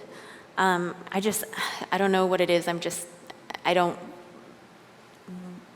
think it's just because I haven't taken the time to like really do it. So I'll just go in and use transpose tool because I think it's just easy for me. But any of these tools, like ZBrush has so many tools that do something similar. It's like, which one do I use? So we'll just use the one that you like, because they're all pretty great, and they'll get you if it gets you the result that you want, then by all means do it. Thank you. Sure. I think, is that it Yeah, for my that's time? pretty much it. I did just have another question on live stream. Sure. If you have, it might interest some other people here. So people who are primarily 2D artists right now, do you have any advice for them wanting to get into 3D modeling and sculpting? Where should they start? From a 2D artist to a 3D artist, I mean, you will probably have a lot of great information to start with, just being someone who is an artist. So you already have a great starting point. Approaching ZBrush or clay sculpting, which I would highly recommend anybody do as well, it's really going to help push your abilities. And basically what I would consider doing is just get yourself a trial of ZBrush or a copy of the new one, Sculpturist. I think they have a freeware one, and just doodle with the 3D model and kind of get the shapes the way you want, because it's essentially the same exact thing. It just happens to be in 3D space. So you do have to make considerations of how it's going to be viewed, and how it's going to be.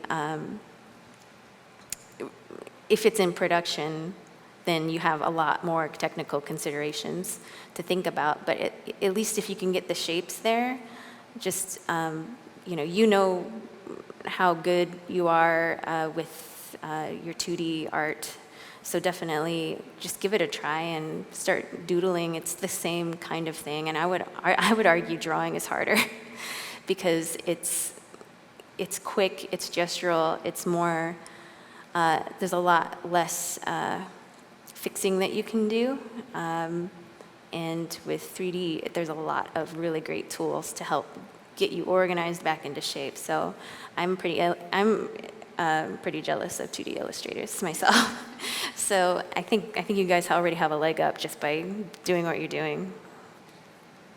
Awesome. Maybe Servando can offer some advice in a minute. He's both 2D and 3D. So can we have a round of applause for Krystal?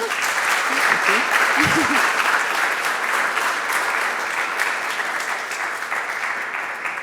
Thank you so much. That was amazing. Thank you. So Servando is a 3D artist at Riot Games. He was previously a 3D artist at Blizzard Entertainment.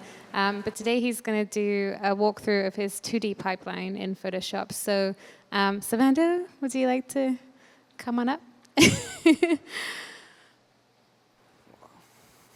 we have a round of applause for Servando, please?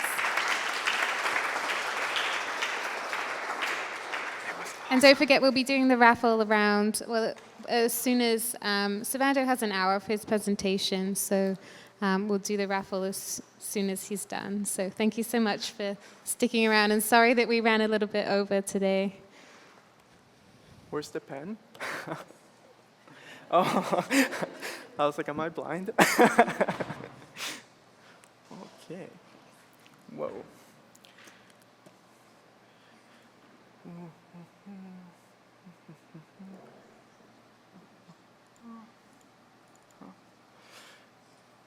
Okay. Hello? Oh, oops. Hello, everyone. My name is Servando Lupini. I'm currently a 3D artist at Riot Games, and I previously worked at Blizzard for 3 years. And I was mostly an environment artist there, but at the same time, I was always very passionate about illustration and doing concept art as well. And one of my goals and objectives while as an artist was to work on a TCG game. And that's why I also like doing illustrations, especially because when I was younger, I used to play Magic the Gathering a lot, and that's one of the things that got me into art. So I was like, oh man, when Blizzard came out with Hearthstone, I was like, yes, this is awesome. TCG with Warcraft, IP, I must get my hands in here. So one of my goals while I was doing work was to keep up basically my illustration skills at the same time as I was doing my 3D work.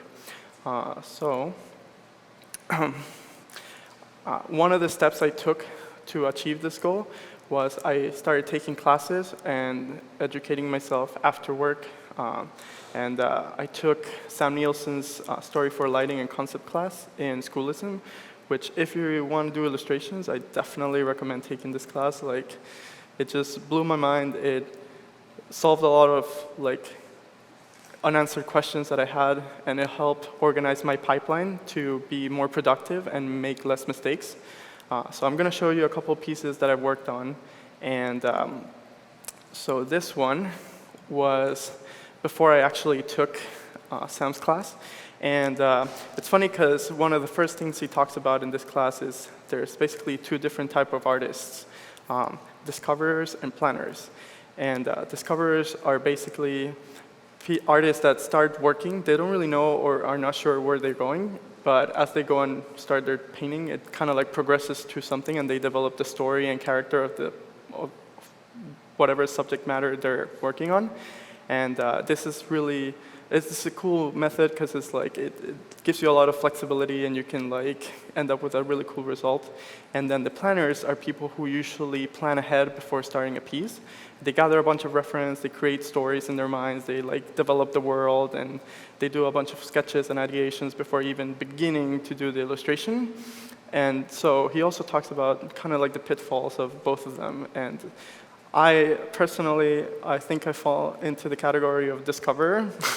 And this is the epitome of my horrible pipeline of being a discoverer, where I spent time drawing and redrawing and redrawing and redrawing the illustration as I went through. And that's one of the problems. You can spend so much time because you're basically redoing the work over and over again. And then the pitfall for planners is they can spend a lot of time just oh man, this thinking so many cool ideas for the world, and they actually never actually start doing anything. So I want to show you really quickly what I mean by that. If you see the beginning of this piece was completely different. It was I was inspired. I was bored in an airplane. I had just watched Lord of the Rings, and I was like, oh, it would be cool to make a hobbit smoking a pipe. And then when I got home, I scanned it, and I was like, oh, okay, cool, man, let's start doing this. But then as the piece progressed, I was I don't really know where I'm going with this. This doesn't really have a story or anything that I'm feeling passionate about. So if you skip over a couple, you see how the character kind of evolves and progresses and becomes a much more different character than he began as. So yeah, oops, let me pause this. Whoa, there it goes. And then this was the final result. So I started doing a couple of storytelling hits where I have his cat just sleeping. He's been studying all night, and this is the first sun ray coming through one of the windows, and he's kind of tired, whereas that's why his eyes are kind of covered, because he's old and he's sagging a little bit and all that good stuff. But yeah, it took me a long time to get to this point. This was another one that I kind of spent a lot of time. One of the things that I found really hard after work, coming home, I felt really tired and I didn't really want to work on personal stuff. So in order to force myself, for you guys that are kind of burned out to do this, I started doing these birthday presents for friends. So because it has a set timeline, and you have to finish by then in order to give it to them, and you're okay, I must do this because it kind of makes you push yourself more and be passionate about something and actually finish and give yourself a timeline, because it's really hard after you're out of school to give yourself timelines for your personal work, because you're like, there's no one waiting for this, so I can just go on forever. So this is a good way, at least personally, it helped me out a lot. But yeah, both of these were like previous to that, taking that class, and when my pipeline was really messy and unorganized and stuff. So this one was actually during the class, and I went from doing these to in like a month to like a week and a couple of days. And it was just because organizing myself in such a structure and like understanding how to work in a better pipeline helped me like remove all this like time that I was wasting doing things over and over again. And this was actually a test drive for my first Hearthstone card, which I got the opportunity to do, and I was like, oh man, like the theme of the expansion was Ongoro Crater, and one of the cards that I got was like a plant, which is this guy right here. And Charlene Lescamp, really awesome artist, did the original concept for this, and originally it was just meant to be a plant ingrained in the ground, and I had the challenge, I had to come up with like a way to make this guy move and like also attack, because he didn't have arms or legs. It was kind of fun, like coming up with ways to make him move. And yeah, I don't know, I kind of imagine him just being like moving around, and I did like a bunch of sketches of like how this thing could move originally. It was kind of like more octopusy, and it has like 3 or 4 like tentacle legs and stuff, but that didn't really give the sense of mobility and like running. So I went back to only 2 and have his like arms thrashing around, like just hitting things and like destroying things, because that was part of his actual description when they gave me the information. And then this guy, who I'll be showing like later on if I run out of time, like how to do the full process from start to finish, because I actually saved all the process for this guy. But yeah, this was a lot of fun. I love drawing and painting animals, and one of the big challenges I always find when doing these is how to make animals stylized and have like kind of like human-like proportions, but without making them look like furries. It's kind of hard. It's like, oh man, like how do I do this? Especially if you make them too human, they start looking a little bit bizarre and feel weird. So you have to be careful and push those proportions to make them feel like stylized, fun, and like cartoony in a way. I'm gonna go through these more quickly. This was another Hearthstone card I ended up doing for Knights of the Frozen Throne. And these are some of my environment pieces for World of Warcraft. By the way, I love hand-painted style is my favorite. I love painting. It feels like living, breathing illustration when you're in these worlds playing these games. It's my favorite, personally, out of like, I really like where technology is driving like games and stuff, but in my heart of hearts, I will always prefer hand-painted. So yeah, these are some shots from World of Warcraft. Got the awesome chance to do the skybox for Suramar and concepted as well. Trees for Val'Sharah and Talsets. I got to paint Argus from Jimmy Lowe's concept and make the BFX and stuff. If you guys play WoW, you might have seen it lately on Legion. Some more environment pieces, and another skybox for Azuna. So for today's demo, I wanted to show you guys like a piece that I've been working on. It's a work in progress, it's not finished, and I spent a lot of time working on this, and one of the things that I hope you take from this presentation is that sometimes it's good and okay to know when to give up on a piece, and because something is not working and you can't figure it out, and it's like, it's okay, you can just leave it be and move on and like start again. It's better to do that than just spend a lot of time like working on something. So this creature is based off of like an event or like a celebration that happens back home in Venezuela called Diablos del Yare. And so once a year, they dress up. I'll show you the references so you guys can have like context. Okay. So they dress up in these devil costumes and dance around town, and they end up like in front of the church, and it's this like epic battle between like good and evil, and eventually good wins and they like bow down to the church and stuff. But I always liked growing up like the elements and like the colors and the cool shapes of the masks. So I was thinking of like, oh man, like I want to do a piece that's like inspired by something from back home. So I gravitated towards the Diablos del Yare, and I was thinking of like, oh, it'd be cool to do a piece where what would this creature or devil would look like if he actually lived in Venezuela. And some people, when they were like exploring the jungles back home, they like found it like in the middle of like nowhere, and like, oh my god, like, and that's what inspired this like shape language and silhouettes and stuff. So in this piece, I was happy where the face was going, but I wasn't really happy with his anatomy, like the rest of his anatomy. I think his hands were very human-like and not really stylized, and it was like, okay, that's probably one of the things that I was like struggling a lot. And so the first thing I do when I'm working on something is I gather a lot of references. And in this case, first thing was to get the reference from the Diablos del Yare and like several of the masks and what they look like. And one of the challenges on working on something like this is the color palette is a little bit extreme.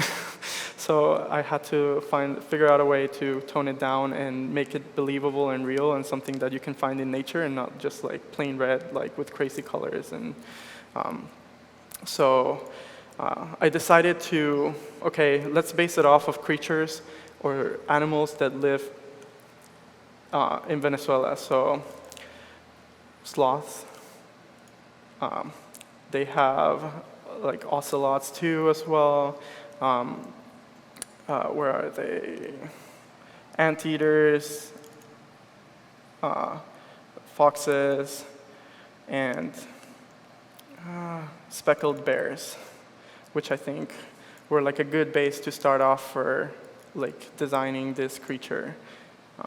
Let me minimize these guys a little bit so I can have them on the side. Actually, since I'm gonna work in Photoshop. Oh, by the way, if you guys are looking for like a cool reference program, I recommend PureRef. So unfortunately, I don't have it right here, but the way it works is you can grab all these images and toss them into this huge canvas where you can rotate, scale, like move them around, put notes on top.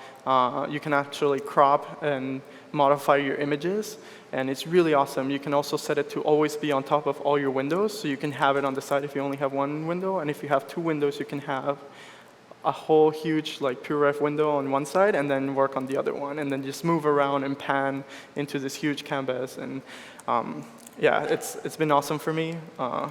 So I definitely recommend you guys, if you want to try it out, look it up.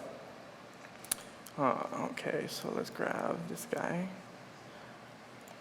and this guy here and an ocelot. Oops, okay, you're fine. Okay, so after I gather my references, let's go here, okay. I do, oops, not here.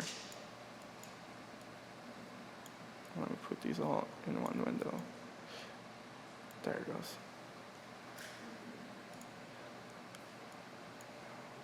And no. Okay. Okay, so I write down kind of like some characteristics or defining words that are part of what the character's personality are going to be.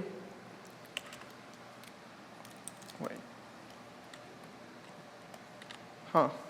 The hotkey is not working. Okay. And I write it somewhere just to keep it in mind. I do these are really quick, like not even like 5 minutes, like really gestural, like quick, super rough. These are only for you. They're not meant to be pretty, but then kind of the ones that I like a little bit of the personality, I do a little bit of like a line work on top, like a really quick one, and just to figure out like what shape, direction, like body type to go for. And some of these were feeling a little bit weird. Like the round ones were feeling a little bit too jolly and not evil enough, kind of like Santa Claus in a way. And I was like, I kind of need to stay away. Like I want him to be approachable, but not too much, like too cuddly. That's not the objectives of this guy. This guy was feeling a little bit too werewolfish, not really what the animals I was referencing looked like. This one, he was okay, but something about him just didn't speak to me. Then I started playing with the idea of like, because the masks have a lot of reptile like shapes in them, maybe like adding kind of like bat shapes or even like reptile shapes. But these were kind of looking very like dragon-ish in a way and not really what I wanted. So instead I decided to go more this guy's direction. I really like the shape language and like the silhouettes of sloths. Let me pull, in the reference. Yeah, I don't think I brought that one. But I think they have like a really good structure for a lot of things that I wanted to pull off from this character, especially the long, super lanky arms. Oh man, somehow the zoom hotkey is not working. But yeah, especially because of those long nails that they have, it just gives them this aggressive quality, and I feel like that would be such a cool shape to explore. And I really like the patterning that they have surrounding the eyes. That also kind of ties back into what the masks look like. So instead of having them be scales or like patterns, it could just be like this kind of like mask shape inside of the face, kind of like these guys also have. So now that I know kind of like what direction to go for, I would go on and do some thumbnails, like quick thumbnails of what the composition would be. And then I end up with something more like this, where I still have the same words I had written before, just to always keep them in mind. I do like a basic color palette, maybe a sphere that I will do some lighting on, just to keep in reference of like where the light direction is coming, so you can always keep it in mind and keep it consistent with the volumes of the character or the environment that you're working on. And then break everything down in layers. So I have my line work. So if I turn it on and off, you still see like the silhouette of the character. You still see like its colors and stuff. One really cool thing of breaking it up like this is, so let me do something real quickly. Lock the layer. And I have, So the way I work is basically non-destructive. And this is really good for pipeline, for work. If you need to do changes on the fly, you can always do them really, really quickly. So say I have my grays, right? And then I'm like, okay, what colors is my character going to be? So I start laying out all the colors, like the mid-tone value color of whatever the character is going to look like. And I try to like play with the patterns, which are kind of like reminiscent to the masks, and also like the patterns of the speckled bears and the sloths. And then once I have everything laid out, what I do is I create a curves layer. You can also do this with multiply and just pick a color randomly and multiply on top. But the cool thing about this is, I'll show you guys, especially if you're not comfortable about color, this is a really good way to start and also a good way to keep it for production. So what I do with the curves layer is basically darken all my values and my colors in there. And I invert the mask on the layers, on the curve layer. And what I do is, I use it to paint the mask back on. So the first thing, this is kind of like working in 3D, but in 2D. It's also a really good way to keep it organized. It's kind of like having all your render passes. So this one would be, oh, actually, I moved too quickly. I forgot to set up the light sphere. Oops. So my lighting is going to come from the top right.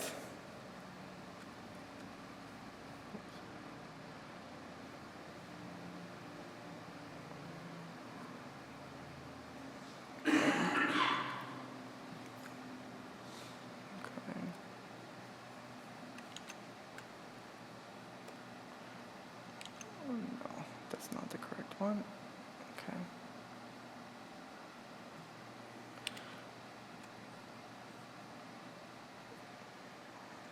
Strength is too hard. So try and keep like a soft gradient where the core shadow is going to be. You don't, unless there's like really like direct lighting or like super close to the object, you're not really going to get that sharpness. It's going to be sharp, but not too sharp. You still want it to have like a little bit of a fade off. Okay. And then even after you do that, you can actually do a little bit of a bounce light. And this is a really cool hotkey that I'm going to show you guys. So say I put in that brush stroke and I'm like, oh man, it's too strong. If you press Control-Shift-F, it opens up the fade tool. So how this works is whatever your last brush stroke that you did, when you use the fade tool, you can play with the opacity of it, and you can also change the mode of the brush stroke that you did. So it can be like overlay, normal, whatever you like. You can modify your last brush stroke that you did. In this case, it's too strong for like a bounce light, so I'm just gonna lower the intensity. And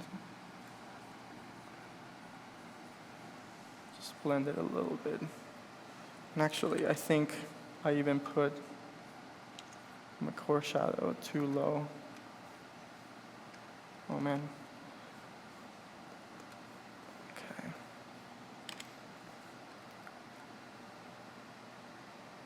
Ah, too big. Okay. Okay, there we go. So once you have that, you can go in and really start painting the lights onto your character, or the shadow in this case, because lighting would be a separate curves layer, but instead of darkening, you intensify the value and make it lighter. Okay. And then, so one of the things that is good to do in this stage is keep everything in like kind of like basic shapes. Like don't go into too much detail. Like if you look at this area, for example, where the shadow underneath the arm is going to be, it's not really, like I'm not doing all my blends. I'm just setting up where the the shadow area is going to be and how much space is going to occupy in the shape of the body of my character.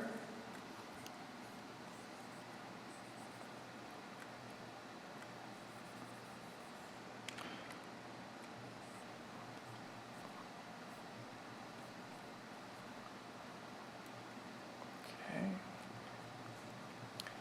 And then the cool thing about this is you can play with the opacity, lower it if it's too strong, which in this case I believe it was like a little bit too strong, but you can also go back into the curves layer and say you are trying to figure out what kind of mood you want for your light. So right now, the blacks are plain black, like whatever value is like going down on the dark side of the graph where the colors is.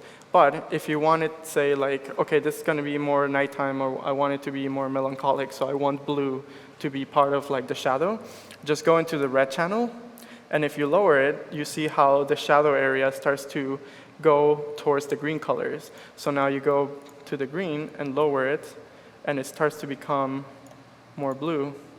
You can go into the blue layer and push it a little bit more. And actually, it's starting to get a little bit purple, so I might have to go up with the greens to like counterbalance that change. But then if you just copy this one and say, oh, I want to try out now the opposite route. I want to see how it looks with like a warmer tone. Just push those back up and then push the blues and the cools down. And now the greens. And then you see how it takes like a warmer tone value. So that's a good way to keep like testing, especially if you're not used to how colors react to each other or how to make a color, like how to mix a color with another color to make it look like the color it's supposed to be in shadow when it's mixed with another color. So if you're starting to just experiment or trying to do like fully rendered illustrations, this is like a great way to doing it as well. So after I have kind of like where my overall lighting for the creature is going to be, like the shadow area, I would move on to doing, actually, at that point I probably would zoom in a little bit and start working on the smaller details, like maybe where the eyes are going to catch a little bit of shadow in that, underneath that brow. Also, it's good to have reference next to you while you're working on it. So while I'm working on this, I'm looking at the sloth next to it. Just keeping in mind how lighting works on that guy and pushing it into what my creature's lighting is going to be.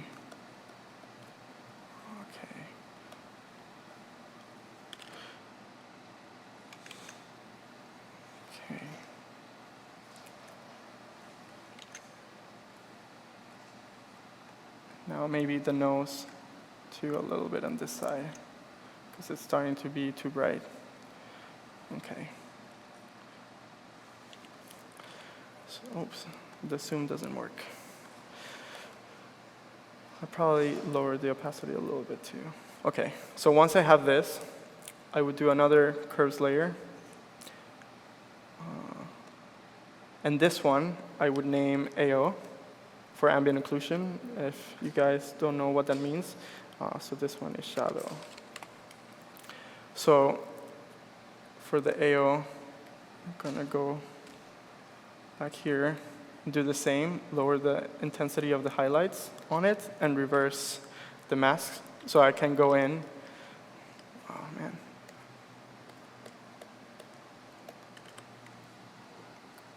Okay.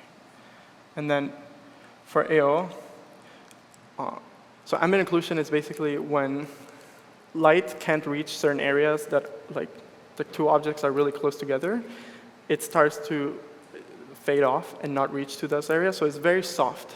So you have to be careful and not make it too sharp. And a good way of starting to do AO is laying it out without being scared of like crossing over between both objects, and then just go in and smoothing it.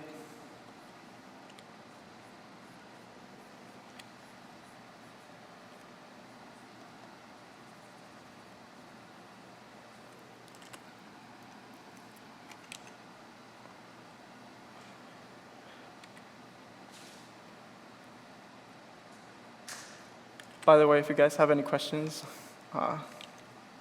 you can ask at any time about any of these steps.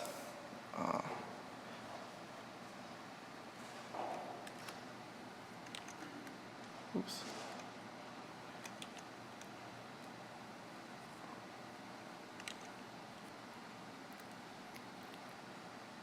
Yeah, so just try and every area or crevice of your character, try and like do a little bit of an AO pass in there Actually, this part is super dark. Okay, there it goes. So when you go, oh man, what the hell?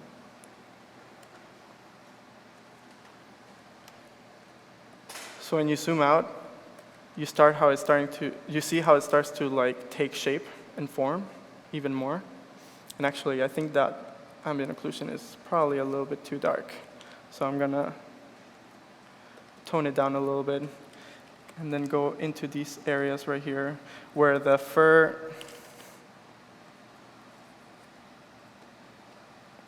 wait. Okay.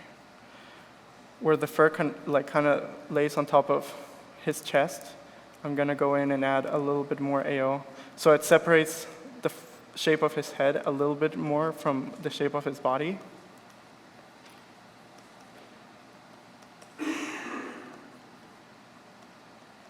And even here, where the horns connect back to the head.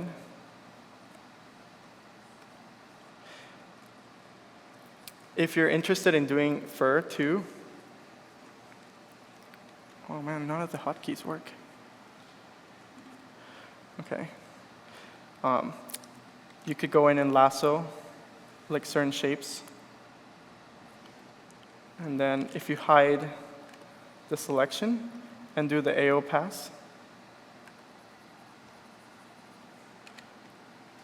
you can start bringing those like clumps of fur like here and there.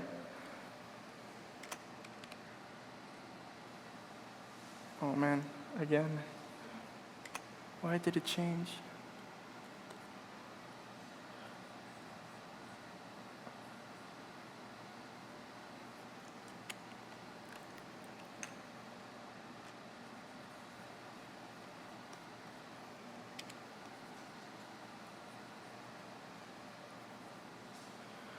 Just start adding a little bit more volume. Oh man. It's not wanting to cooperate. We have a question for you, Servando. Yeah.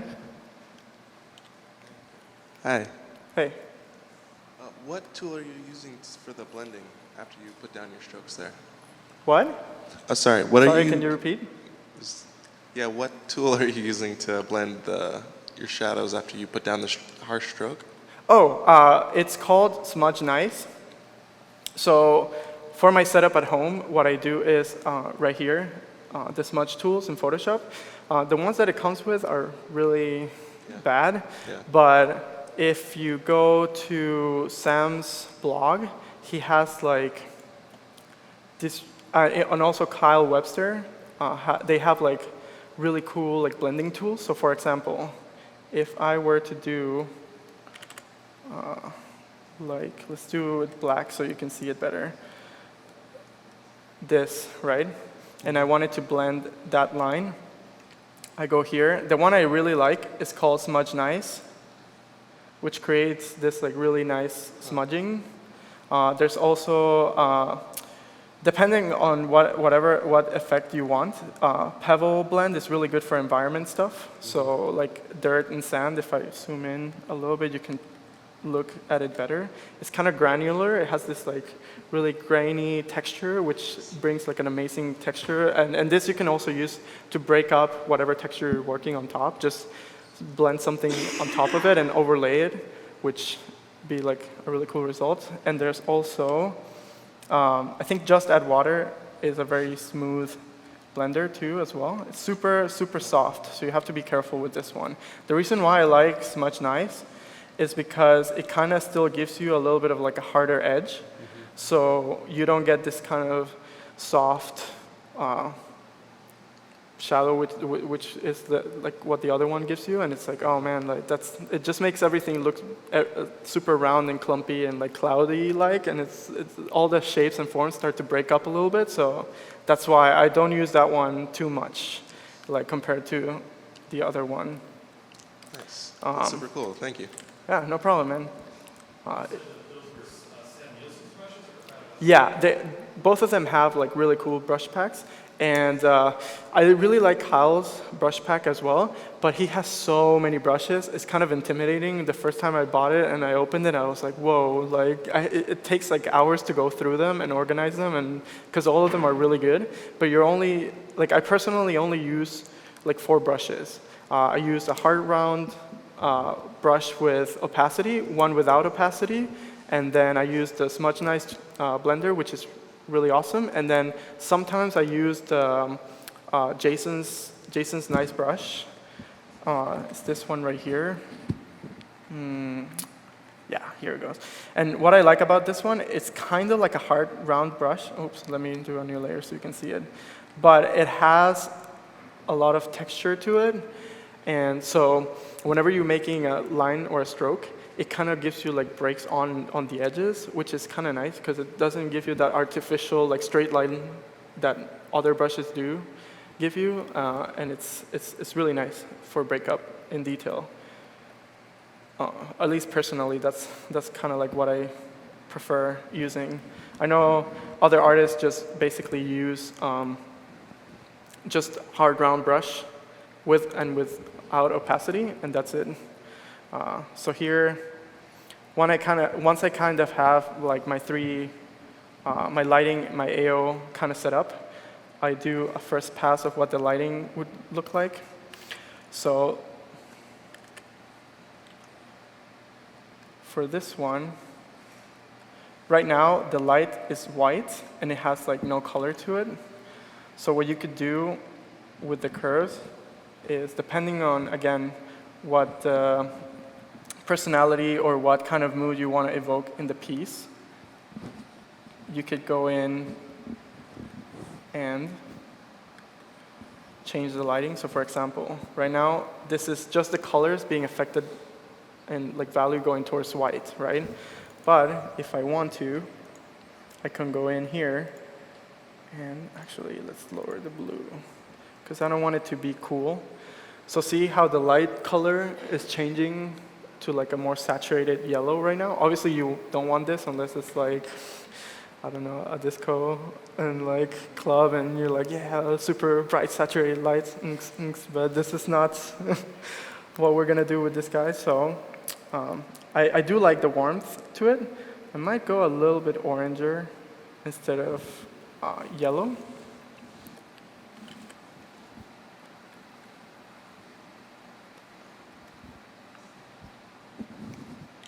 Oops. Showing.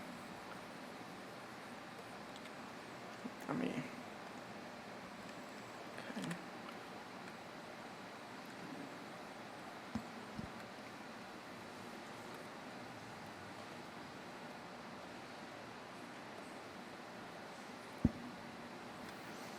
But the good thing about this method too is like it's a good way to get volume really quickly on whatever you're working on and kind of see if shapes are working, if they're not working, what to change. You get like a really good quick result without having to actually go in and like paint everything individually. And this is where like I would fall into some of those problems before, where I would paint all the lighting into one layer. And if I had to change or do something different, I would have to repaint basically whatever I worked on already. So those minutes or hours that I spent working on something, they were gone. It's like down the drain. You can't have them back. Whereas like with this method, what's really cool about it is you can just really quickly change the color, the lighting. If you paint on the mask, you're not removing what's already laid underneath it. It's working with it instead of against it. So that's always like a really good thing to keep in your pipeline or your workflow, especially for production, because you need to, like sometimes when you're working on something, your art director or like whoever is hiring you for freelance will come in and see your sketch or whatever you're working on and be like, oh man, okay, it's looking, I like the shapes and silhouettes, but I think the lighting is not working. Maybe you can change the direction or the color, and you're like, oh, fine, cool. I can do that like really quickly. It's like, oh, you want it warmer or cooler? I can do it like right now in front of you, and then they can see it instantly being done instead of like having to wait hours for you to like repaint on top of it. So let me zoom out a little bit.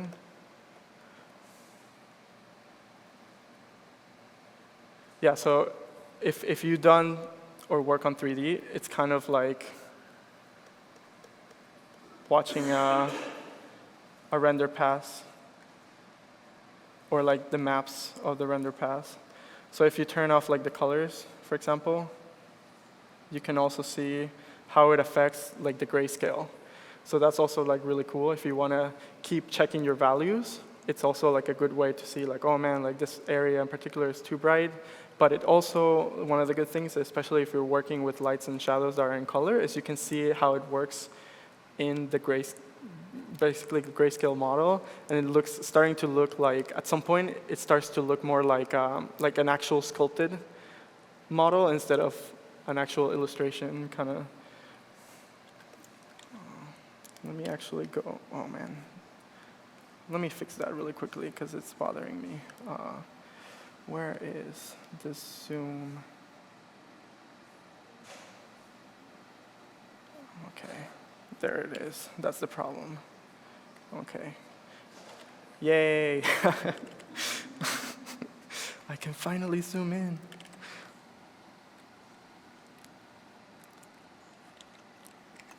Actually, and let me go here and work on the highlights of the eye. Yeah, like before I was blending a little bit too much. Some of these areas are starting to get too bathed in light, so I can go in with black and just remove back some of those details, or make some of the lights sharper too, because they're starting to wash out and it starts feeling a little bit too bubbly.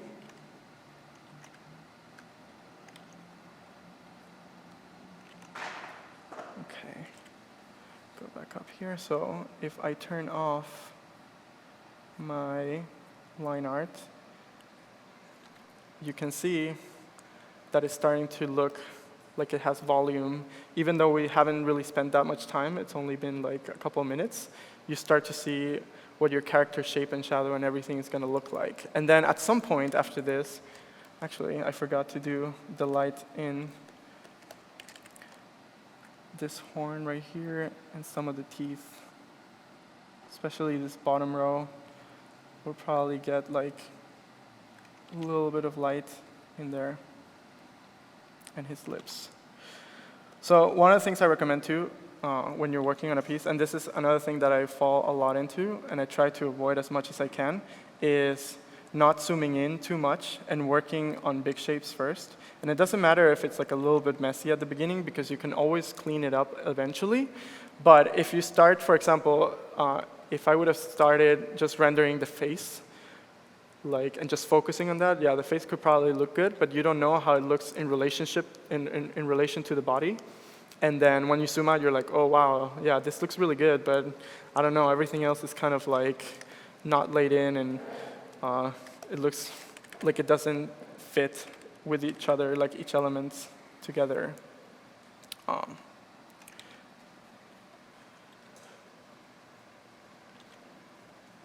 yeah, one of the things I noticed too with the sloth, and I kind of like that in the mask too, is some of the eyes had this really, I'll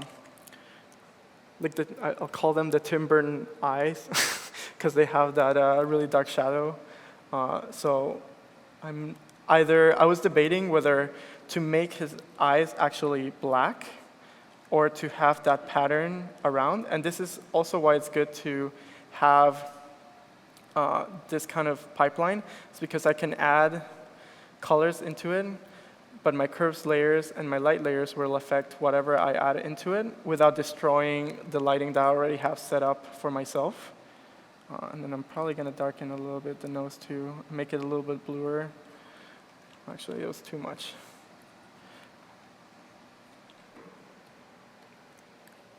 But yeah, that also frames the eye a little bit more and makes it more like the center of attention for this guy. He has kind of like a creepy stare too. So the whole idea for this too, oops, I can't have that. See, that's why I like using PureRef, is because I like going into full screen mode so I can pan around like this. But because when you do that, if you have references set up like this in Photoshop, they will all go into the background, but PureRef will always stay up there. So if you just want to move around and look at other references, you can just pan really quickly, and it's like, oh, super useful, like, to have as a setup. Then you can start using like the colors again to do like some of the patterns that the masks have on the horns. Actually, this is too saturated. Oh, and another good tool, I used to work with the color tools in Photoshop, but it's kind of, I don't really like it that much. And if you ever used Corel Painter, Corel has like a really good color wheel, and the color wheel basically has color around, and then the inside part is a triangle, which is in fact more accurate than the Photoshop one, because Photoshop's format is square right now.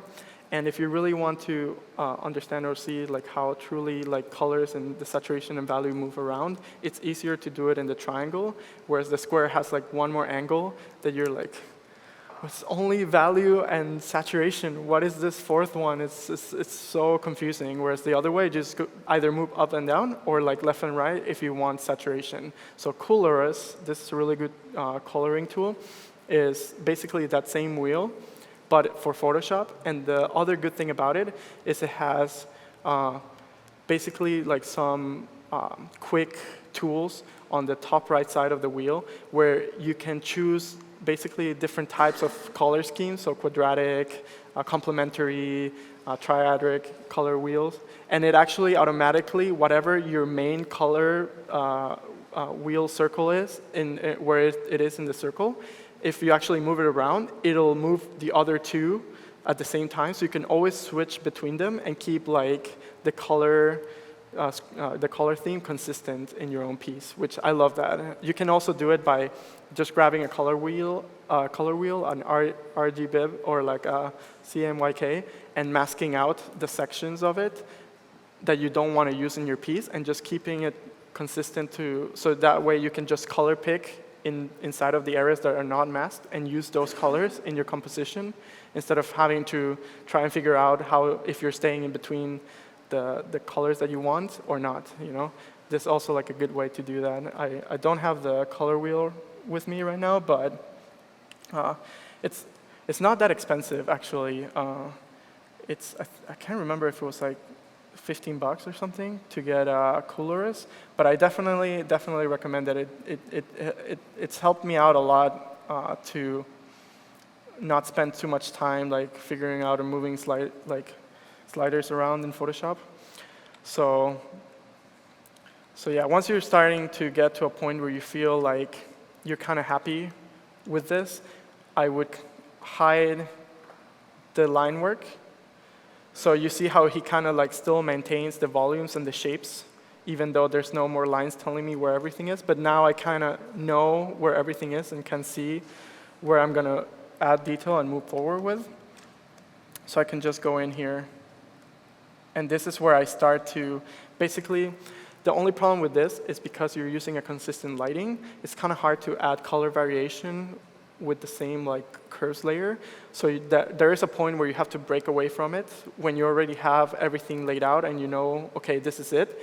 Either I tend to collapse my layers and then move and paint on top of it and stuff. But here's when I would start to fix things like, oh man, okay, the nose is starting to lose a lot of like shape. So I go in and I look at my reference and I start fixing those areas where I'm losing the sharpness of where it cuts down. And then I also start adding like the nostrils, for example. Here in the eye, because I was working so far away, I kind of lost a little bit of the eyelid. So I would go in, oh man, okay, and bring it a little bit back up. Remember Control-Shift-F to bring out the fade.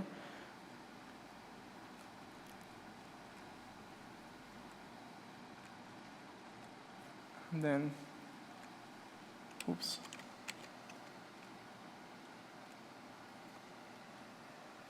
Just start sharpening up some of those details. And for areas like this, where you have patterns, it's good to break it up a little bit. So whenever I'm working with fur, I tend to do clumps first, and then break up the smaller strands afterwards, after I have like everything laid out. So for example, in these guys down here, if I have like my main clump, which is that one, I would just, on a separate layer, would do like a couple of like hairs breaking off from the main shape, just to give it, to make it feel more natural and not as like fake. These guys are too dark, so probably preference. Oops.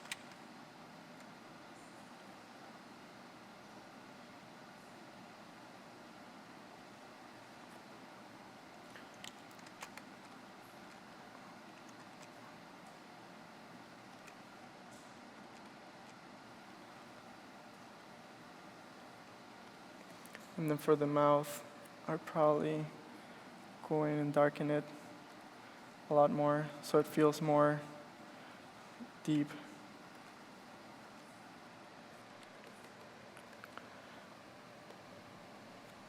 And then go back here and do an overlay layer. Oops.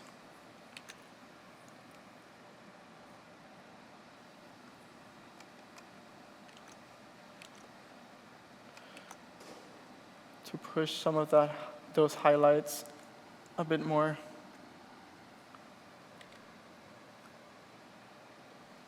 In certain areas that I feel like they should have been getting hit.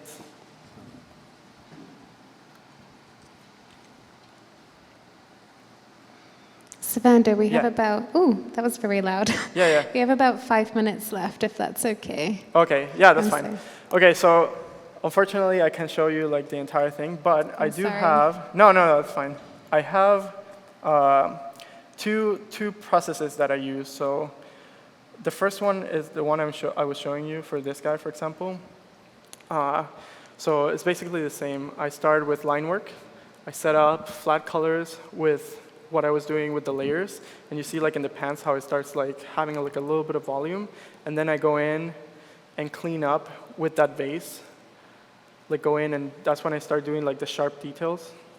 And set up a little bit of the background a little bit more, very loose. I don't really spend that much time. It's just like gestural, so I can have an idea of what it's going to look like and then focus on the areas that I want to be the center of attention. So in this case, I put all my sharp details on his face because I wanted him to be like the place that you spend most of the time looking at. And also it represents a lot of like the qualities that this character has. He's kind of like crazy, like all over the place and arrogant. And it's like, oh man, like, okay, I wanted the shape language of this design to kind of speak to what his personality was. And I actually owe a lot to Cole Eastburn, another great artist who was mentoring me a lot in Blizzard, and he gave me a lot of like really cool tips for like improving my pipeline and working through stuff and like how to inject your character with that personality and that storytelling. So if you look at the original guy, for example, his arms were very thick, and that's why I was talking about like running into having a lot of like human proportions when you're working on stylized creatures, especially. So one of the things he pointed out is like when you're working on stuff like this, play a lot with like thinning out and thickening out areas of the body and like thinking about how the actual muscle structure is and like the shape. So okay, wrists are really skinny compared to the forearm, right? So, and here it was like a sausage. It was kind of like just like a cylinder, right? So what did I do? I went and like thinned it a little bit, but even this was still not good enough, especially for like a stylized creature. So like eventually I skinned it out like a lot. I took out a lot of like that thickness, and it just makes the flow of your eye also like travel smoother in the piece. It gives like a nice contrast area down there. It has like a lot of cool details that redirect your eye all the way back up to the gun. And then the gun, if you keep following that direction, it goes and flows back up with the direction of the debris back down to his ears, which pull you back down into the face.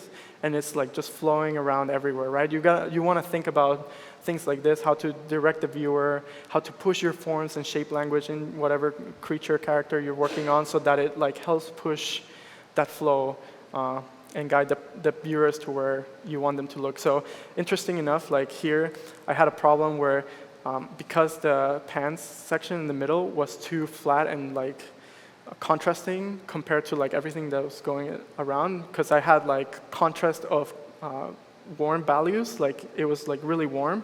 So my eye was constantly going to his crotch. So a solution to break up from that was actually to add a little bit of that storytelling element. Okay, so this guy is like loves blowing things up, and he doesn't care if parts of his body blows up, but he has a cup. He's like, I don't want to, like hurt myself down there. Like I don't care if like I blow up my arms and stuff, but I want to keep protected that area. So it's like, oh yeah, it's fun things like that to keep like adding elements into your characters and injecting a little bit of that storytelling. Like his ears like been blown off, and his pants were like completely ripped off. Was another thing that Cole was like, oh, you're being too gentle with like, oh, just doing like a couple of like little broken things. Why not go full on and like rip it all? Like his whole half of his body was like blown away in like one of his like attacks and stuff. And I was like, oh yeah, this is really cool, man. Okay, so you can still see like some of his hairs are still singed on that part of the body that was like exploded. And then, so here was pretty much where I turned in, this was like a homework for Sam's class. And if you look at the environment, it's all very round and cloudy. And even though in real life, like this is how clouds or explosions would look like, one of the feedbacks that I got from Sam was like, try and inject a little bit of the personality of your character into the environment as well. So think about it, like this guy looks like he feels a little bit off, like he doesn't belong here.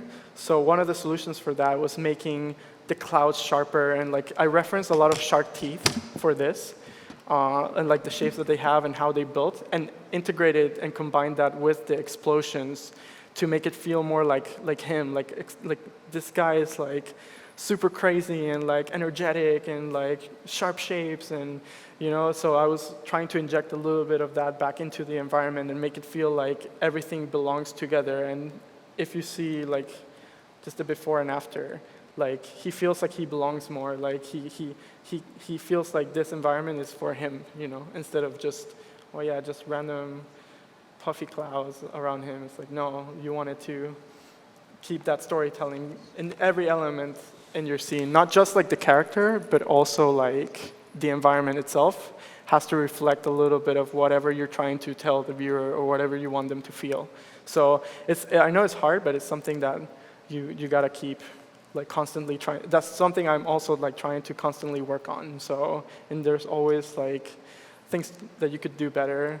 Like I try to maybe inject like a little bit of personality by having like, maybe he blew up someone and that's like a boot like flying off with like part of the bone and stuff still attached, but I was like, oh, that's probably a little bit too morbid for this style of this drawing in particular, but yeah, this is basically like from start to finish, like how I work now, and it saves me a lot of time, and I get to this part really quickly. It doesn't take me like too long to get to something like this right now. It's like maybe 2 hours of work. It's just like I can see already what the character looks like, and after that it's just the fun part, which is polishing. Like you want to set up the big shapes first and then zoom in, and that's when you start like doing like all the cool parts, which is adding all that detail and life into your piece. But yeah, if anyone has any questions. Yeah. Thank you so much.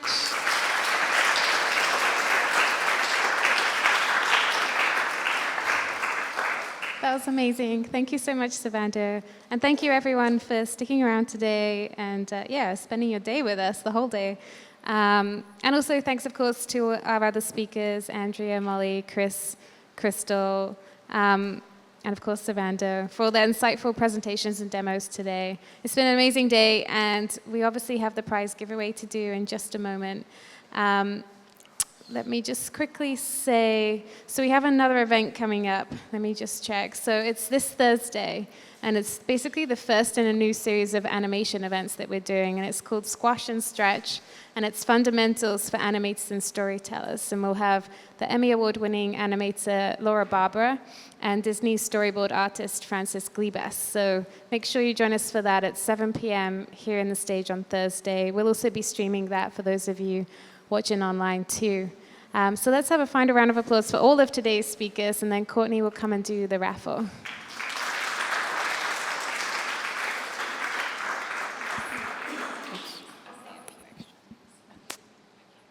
All right, everybody, it's now time for the raffle. I'm going to announce our winner online first before we do our stage prizes. So the winner of our 1-month subscription to the Gnomon Workshop is Daniel Arbuckle. Congratulations, Daniel. That's Twitter handle Dan Arbuckle Art. If you could please send us an email with your name, your full name, we can get you hooked up with that on Monday. Again, the winner is Daniel Arbuckle, and the event email is events@gnomon.edu. All right, so now we're going to do our prizes on the stage here. And when I call it a winning number, if you can come up to claim your prize, and I'll just check your ticket, we'll go ahead and get taken care of those. So I'm going to start off with Chris Ayers' adorable tiger print 2. We have 3 of these. So our first winner is 027780. Congrats. Right in the front, 027780. Excellent, congratulations. Thank you. And I believe Chris is still here with us. Perhaps, if you're interested, yes, he is. If you're maybe interested in getting a, actually, I believe these are already signed. Never mind. All right, our next winner is 027758. 027758? No? Okay, next one. 027773. No? 773? All right, next is 027768. 027768? Oh my gosh. All right, we have 027772. No, 772? All right, next is 027801. I'm picking all the unlucky numbers. All right. We have 027800, 800. No? Wow. 027809. Excellent. Please come on up. Congratulations. Okay. Awesome. 809. Awesome. Congrats. Enjoy. All right. Next, I have 027788. 788. This is like bingo. 027774. 774? How about 750? Excellent. Congratulations. Thank you. 750. Okay, and so our last prize is of the Serval print. Super cute. Just like our friend Boxer today. All right, so we have 807. Last 3 digits, 807. Oh, Excellent. Thank you. Congratulations. Thanks for coming. All right. And just back to Lynette for one moment. Awesome. Congratulations to the winners. Yeah, thank you, everyone. You've been so great. I just wanted to say that you can rewatch today's event online. So all of the footage of Boxer running around, if you want to get some close-ups and different angles, check out livestream.com/Gnomon, and we'll also add the videos to YouTube in probably a week or so. And obviously, to stay in touch with us and keep up to date on events, join our newsletter. It's gnomon.edu/enews. And you can follow us on Facebook, Twitter, Instagram, LinkedIn. I think we're pretty much everywhere these days. And if anyone, I know a few of you signed up for campus tours. We can still do that. I know we've run a little bit late. So if you have to get off, just let us know and we can schedule a campus tour for another time. Or you can come back Thursday to our next event and we can do one then. So thank you so much, everyone, and have a great evening. Bye.